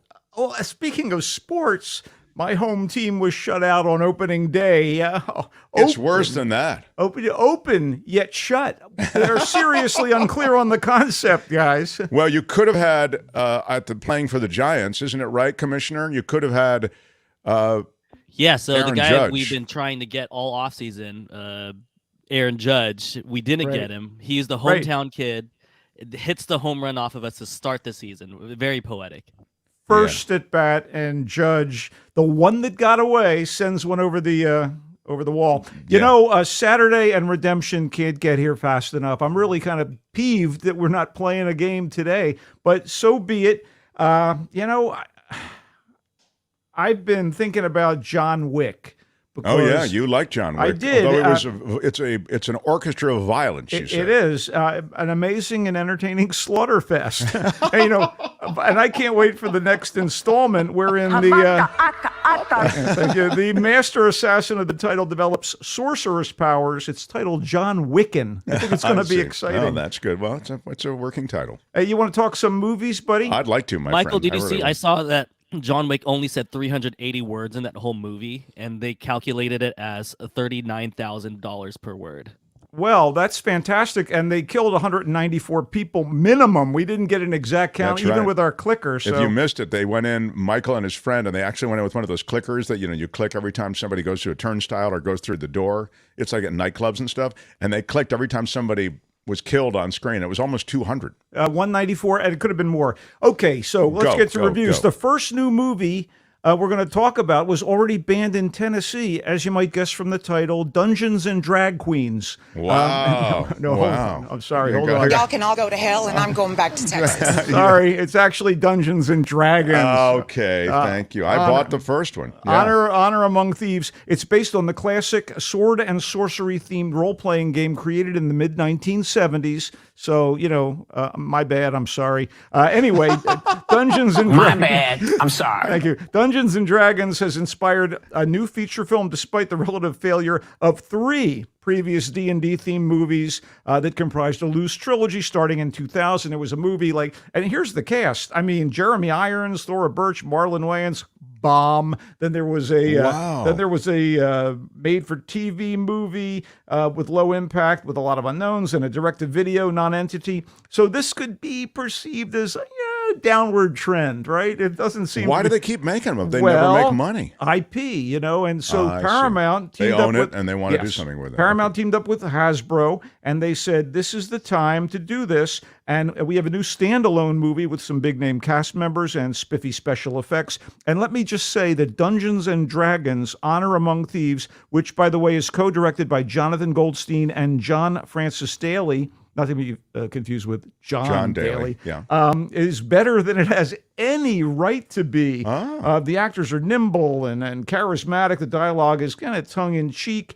The setups are creative, and the visuals are over the top in a fun way. And it helps to have the Rye leading man, Chris Pine, at the helm. Hunky Chris Pine. This guy has played James T. Kirk in the Star Trek movies, Wonder Woman's boyfriend Steve Trevor, and CIA agent Jack Ryan. So he's front and center here as Edgin Darvis, a noble do-gooder, and get this, troubadour. This guy runs around with a lute. I'm thinking to myself, what kind of weapon is that? Anyway, his wife, sadly, is killed by enemies, so he turns to thievery in order to support his now motherless daughter, Kira. So, desperate widower, right? Decides to filch a magical tablet that could resurrect his late spouse. I mean, he has reasons, right? He teams up with comrade in arms and barbarian warrior woman Holga, Michelle Rodriguez, tough as nails here. A fledgling sorcerer, Simon, played by the boyishly goofy Justice Smith, and the glib scoundrel Forge, a rakish Hugh Grant. Hugh Grant, what a career revival he's having right now. I'll ding rakish. Go ahead. Anyway, during the caper to get the tablet, Edgin and Holga are captured by the authorities and imprisoned, separated from his daughter, still determined to bring his wife back to life. Edgin needs to escape, gather up allies, reunite with Kira, and find the talisman. So Pine's charm helps make this Dungeons and Dragons palatable. But it's Grant. I'll ding palatable. Go ahead. Grant reviving his career with a series of similarly rascally roles who steals the show, with Pine as the linchpin and Grant as the MVP. The cast is also enhanced by the presence of, get ready, Mark, one of your heartthrobs, the dazzlingly handsome Regé-Jean Page of Bridgerton fame. Yes. He's still my beating heart. Here he plays a chivalrous knight who makes Edgen and his band safe during a moment of crisis. Wow. Feels great, baby. All right. With all the dragons spitting fire in recent movies and TV shows, the timing feels right for this. Dungeons and Dragons, Honor Among Thieves. I enjoyed it, and you might too. Wow. It's in theaters. Wow. That review went a different direction than I thought it was going to go. Well, I was expecting tedium. Not to like it. And I had a great time. Okay, here's a better movie. And wow, it's still a game theme, despite getting its title from a well-known computer game and purporting to tell the story of this game's development and its rise to global popularity. Tetris does not concern a bunch of nerds dealing with computer trial and error in a garage and then catapulting to wealth after nailing down and releasing the finished product. That's not what it's about? That is not what it's about. That's totally what I thought it was about. So did I. Tetris is directed by John S. Baird, who's made a couple films I dig, Filth and Stan and Ollie, the biopic about Laurel and Hardy. That was very good. And he has done a mix of boardroom intrigue, Cold War espionage, and dark humor based on the true events surrounding the acquisition of what would become one of the most famous video games of all time amid the growth of digital tech and computer gaming, and get this, the collapse of the Soviet Union. So though it has a bunch of very droll and delightful moments, it's got shards of like genuine tension straight out of a well-made spy thriller. Wow, look at you. I'll get droll, I will ding, shards, I will ding. Okay, so Taron Egerton, who is really charming as Eggsy in the Kingsman movies. He played Elton John in the acclaimed biopic Rocket Man. He plays Dutch-born American entrepreneur Hank Rogers, happily married to a Japanese woman who co-manages his floundering video game acquisition and development business in Tokyo and is the mother of his 2 young kids. At a trade show, Rogers sees someone playing a console game called Tetris, inquires about its availability, and decides he wants to license it as a cartridge and arcade game. Unfortunately, he learns that it was created by an engineer in the Soviet Union. Its rights were snatched up by a fussy, petty banker, and he's not so much a banker, I guess you'd call him a broker, but he's played by the always spot-on British character actor Toby Jones, and that the distribution is controlled in most regions by a nasty pig of an English media mogul and his conniving son. But Rogers discovers he might be able to license Tetris for Nintendo in Japan and worldwide for Nintendo's newly developed handheld devices. It looks like the motherlode, and the contracts giving the media mogul dominion over the game are not as ironclad as everyone thinks. So this is the bold move. Rogers goes behind what was still the Iron Curtain in the USSR, while everybody around him says, don't do it. He wants to get communist officials and the game's creator to license it to him.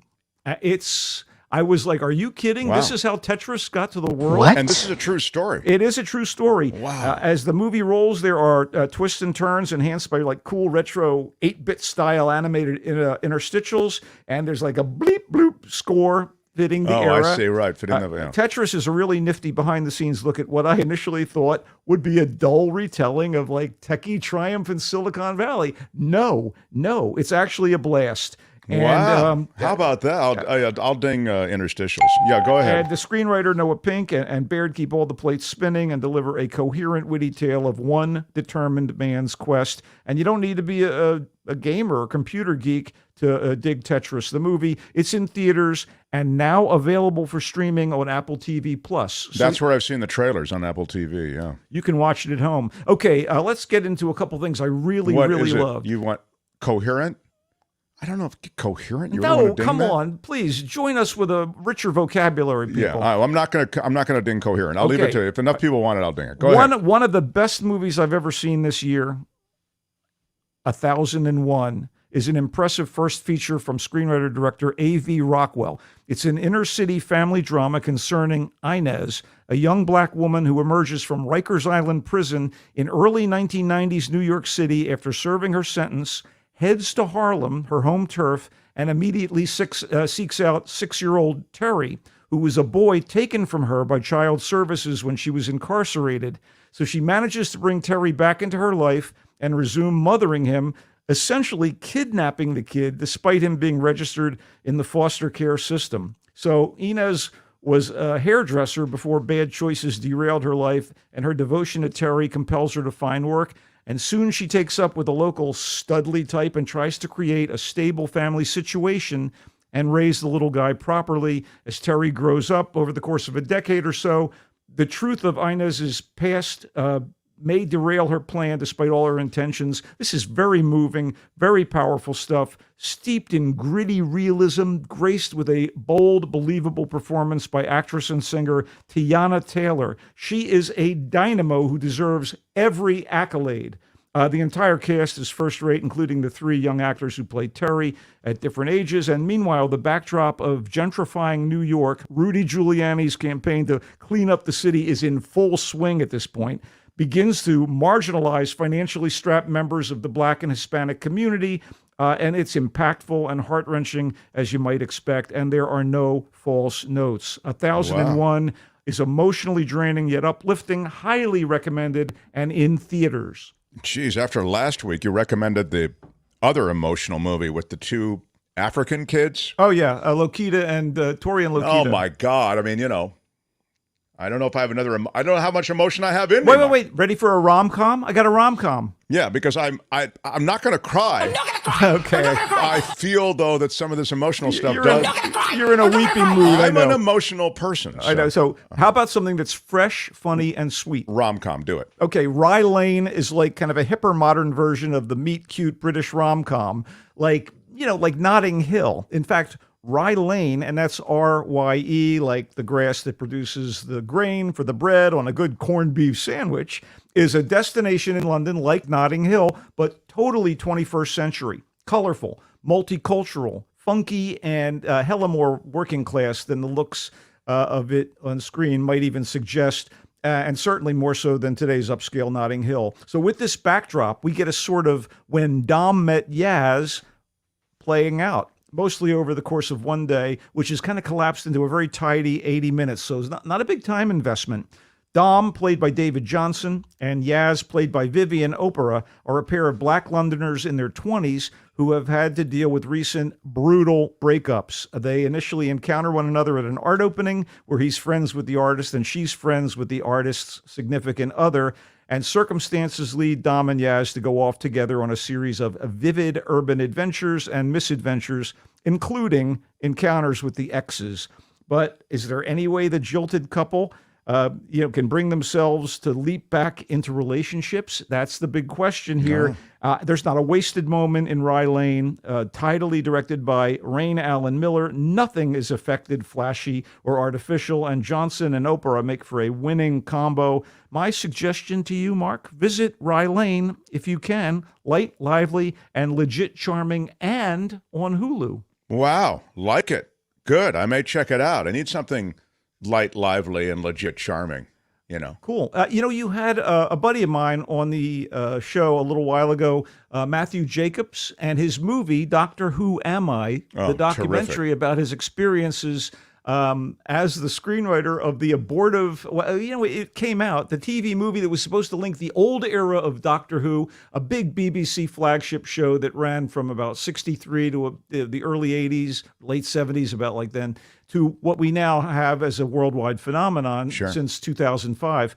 And the idea was Fox acquired the rights and they'd bring this franchise to the U.S. and it would explode in this new way. And this is the guy who wrote the movie for television that was going to explode it. Right. It starred Paul McGann, a real charmer, a British actor who was in Withnail and I. He gives a wonderful, romantic performance as the Doctor, but certain little glitches in the backstory that were kind of embedded into this script angered fans for some reason. And despite the charm of Paul McGann and the skill of Matthew Jacobs to write this lovely thing. And Matthew worked for Lucasfilms. He wrote, he was part of the writing staff on Young Indiana Jones Chronicles. He created The Emperor's New Groove for Disney. He's no slouch, Matthew.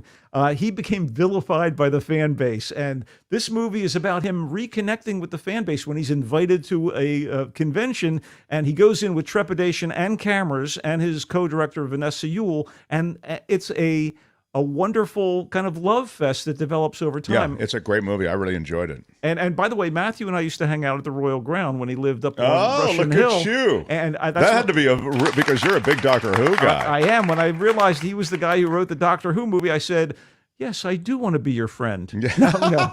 We were already kind of buddies, and, a clever, charming British guy. Vilified, I will ding. Trepidation, I will ding. And jilted, I will ding. In any event, this is the culmination of Jacob's life-altering leap into a potentially hostile community, and it's a thoroughly gratifying journey for everybody. Doctor Who Am I is available for purchase or streaming on demand now via Amazon Prime, iTunes, Vudu, and the usual suspects. And he and Vanessa do a lovely job. And you get to meet Paul McGann and other people who show up as this TV movie becomes reevaluated in the wake of this exploding global franchise that is now, part and parcel of pop culture tapestry worldwide. Oh, my God, yes. I mean, Doctor Who is massive. I have to wrap you up. I'm sure. sorry. We're kind of at the end of things. But you got some good... we're good. I felt we got some good information. And Doctor Who Am I, for all the reasons that you just heard, is really worth checking out. It's streamable and in theaters, or what is the story on it? It has shown up in a couple theaters. It had its California theatrical premiere at the Los Feliz in L.A. About a week or two ago. And you can get it online, via video on demand. You can purchase it as a DVD. There are Who fans that are going to just eat this up. So Doctor Who Am I, Google it, find it. It's out there. Amazon Prime and iTunes. Oh, Amazon Prime and iTunes, okay. Rye Lane, the hipper version of the British rom-com. Dom and Yaz, and they're doming and yazzing, I guess. It's There's on no Hulu. doming here. All right. That's another thing entirely. 1001, out of prison, reunited with her daughter. It's a son. Son. Or is it? 1001 is a gritty, moving, emotional journey. It is in theaters and also streamable. No, it's not streamable yet. It is in theaters, but support a movie this good if you can, people. Okay, so check out 1001 in theaters. Tetris is the true story, and it involves Russians and I guess spycraft of one sort or another. To an extent, to an extent. It's really quite intriguing. And boardroom machinations. Wow, machinations should be a ding. Do we have dingable? There and available on Apple TV Plus as well as the theaters. And then finally, Dungeons & Dragons, another iteration. This is Dungeons & Dragons Honor Among Thieves. Surprisingly good, says Michael Snyder. I could just see that on the poster. Yeah, surprisingly good, says Culture Blaster. Hey, come on. And let's give a shout out to Hugh Grant, who was, of course, in the quintessential rom-com Notting Hill. Is also in this. And Four Weddings and a Funeral is rom-comish in a weird sense also. So he had... the stammering is so lovable. He does have that, the school of... like Shatner does the pause, he does, for his generation, the stammering.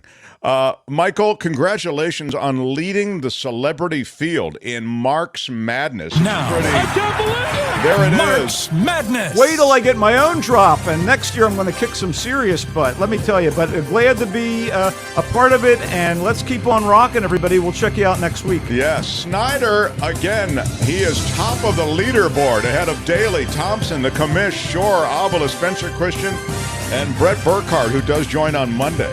So he comes and goes on a rainbow. Michael. Bye-bye, Michael. Go Giants. Yeah. The Mark Thompson Show. Well, we have to wrap up. We don't want to. What a day. Momentous, to say the least. I mean, when you have a former president who is indicted and more indictments probably in the offing. That is a big deal. It could be. Well, and just because you've said sayonara, I can't believe it! Mark's Madness. We wrap up Mark's Madness with, again, there are 4 drops in play. There is, and you vote. Ta-ta. No, that's not one of them. Hi, Pat. It's either Good Day, Sir. Good day, sir. Or it's Sayonara, Sucker. Sayonara, sucker. Or it's against each other, Fauci. That's not fake. That's real. And what was the other one? You have it, Albert, right?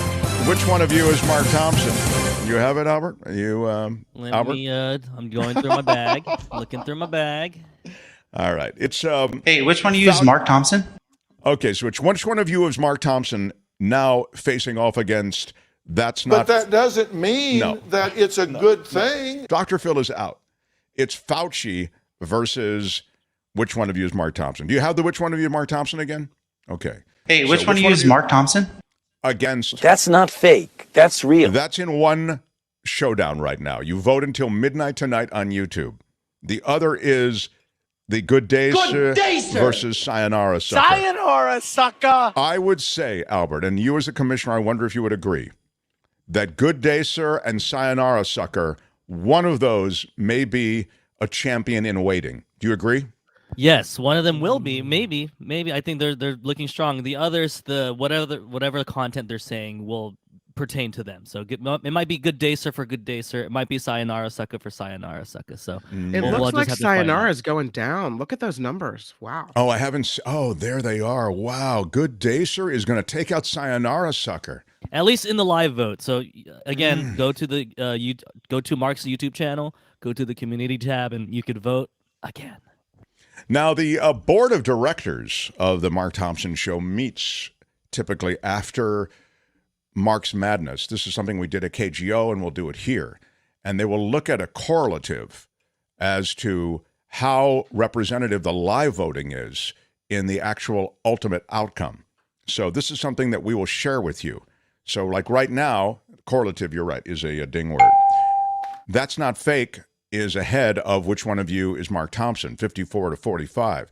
But it might change in the after hours voting in the community section of our YouTube channel. So is the live vote's voting a little more weighted? We have more participants in the chat here, but it does skew a little more with the community tab. That's what really separates the differences. Oh, okay. So there's already an indicator. Okay, very interesting. Good. So there's all of that going on. I feel as though I must and want to recognize many who have helped us today and contributed. Can I give them a quick shout? Let's do it. Big shout out to Sarah and Chris Keith. Big shout out. Yeah, for super sticker for a few dollars. Appreciate that. Every little bit counts in our world. Luis, $9.99. Mark, I would like to order an MT coffee mug depicting the champion of the 2023 Mark's Madness. Will this item be in the store for a limited time once the champion is crowned? Once the champion is crowned, Luis, indeed, I will see to it, largely because of your request, that the merch team puts together a special coffee mug with the winning phrase on that coffee mug. Maybe so we can that get is it in gold text, maybe. You know, like the Astros last night played, they had gold numbers. So yeah, maybe I think that's I think that's a really good idea. So thank you for that. Wes, thank you for the $5. Appreciate it, man. Thank you so much to Scott, to West. Wes also, Scott R, $4.99. Appreciate it. Jim Avila, the distinguished Jim Avila. God, very, very cool. Isn't that good. cool? And he tosses in. Yeah, tosses in while he's on the phone, you know? Yeah, that's right. Nice job. Thank you. Every little bit counts. You know, we're crowdfunded. So sadly, we've got to, I'm on the phone. Yeah, ma'am, I'm on the phone. $9.99 for Maria. Thank you, Maria. Thank you. All of you. Thank you. Yeah. Vivian L. Shower for $4.99. Again, a little something that kind of helps. Every something helps. Big Thank shout you. out. I need it all. VY Samo. Is it Vi Samo? I don't know. I want to get the name right because it's 1999. Hi, Mark. Hi, team. Hooray for today's Trump indictment. I know there's never been anything like it. There's never been anything like this. this. There really hasn't been anything like it. And pretty cool. And it's worthy of a donation. So thank you for that.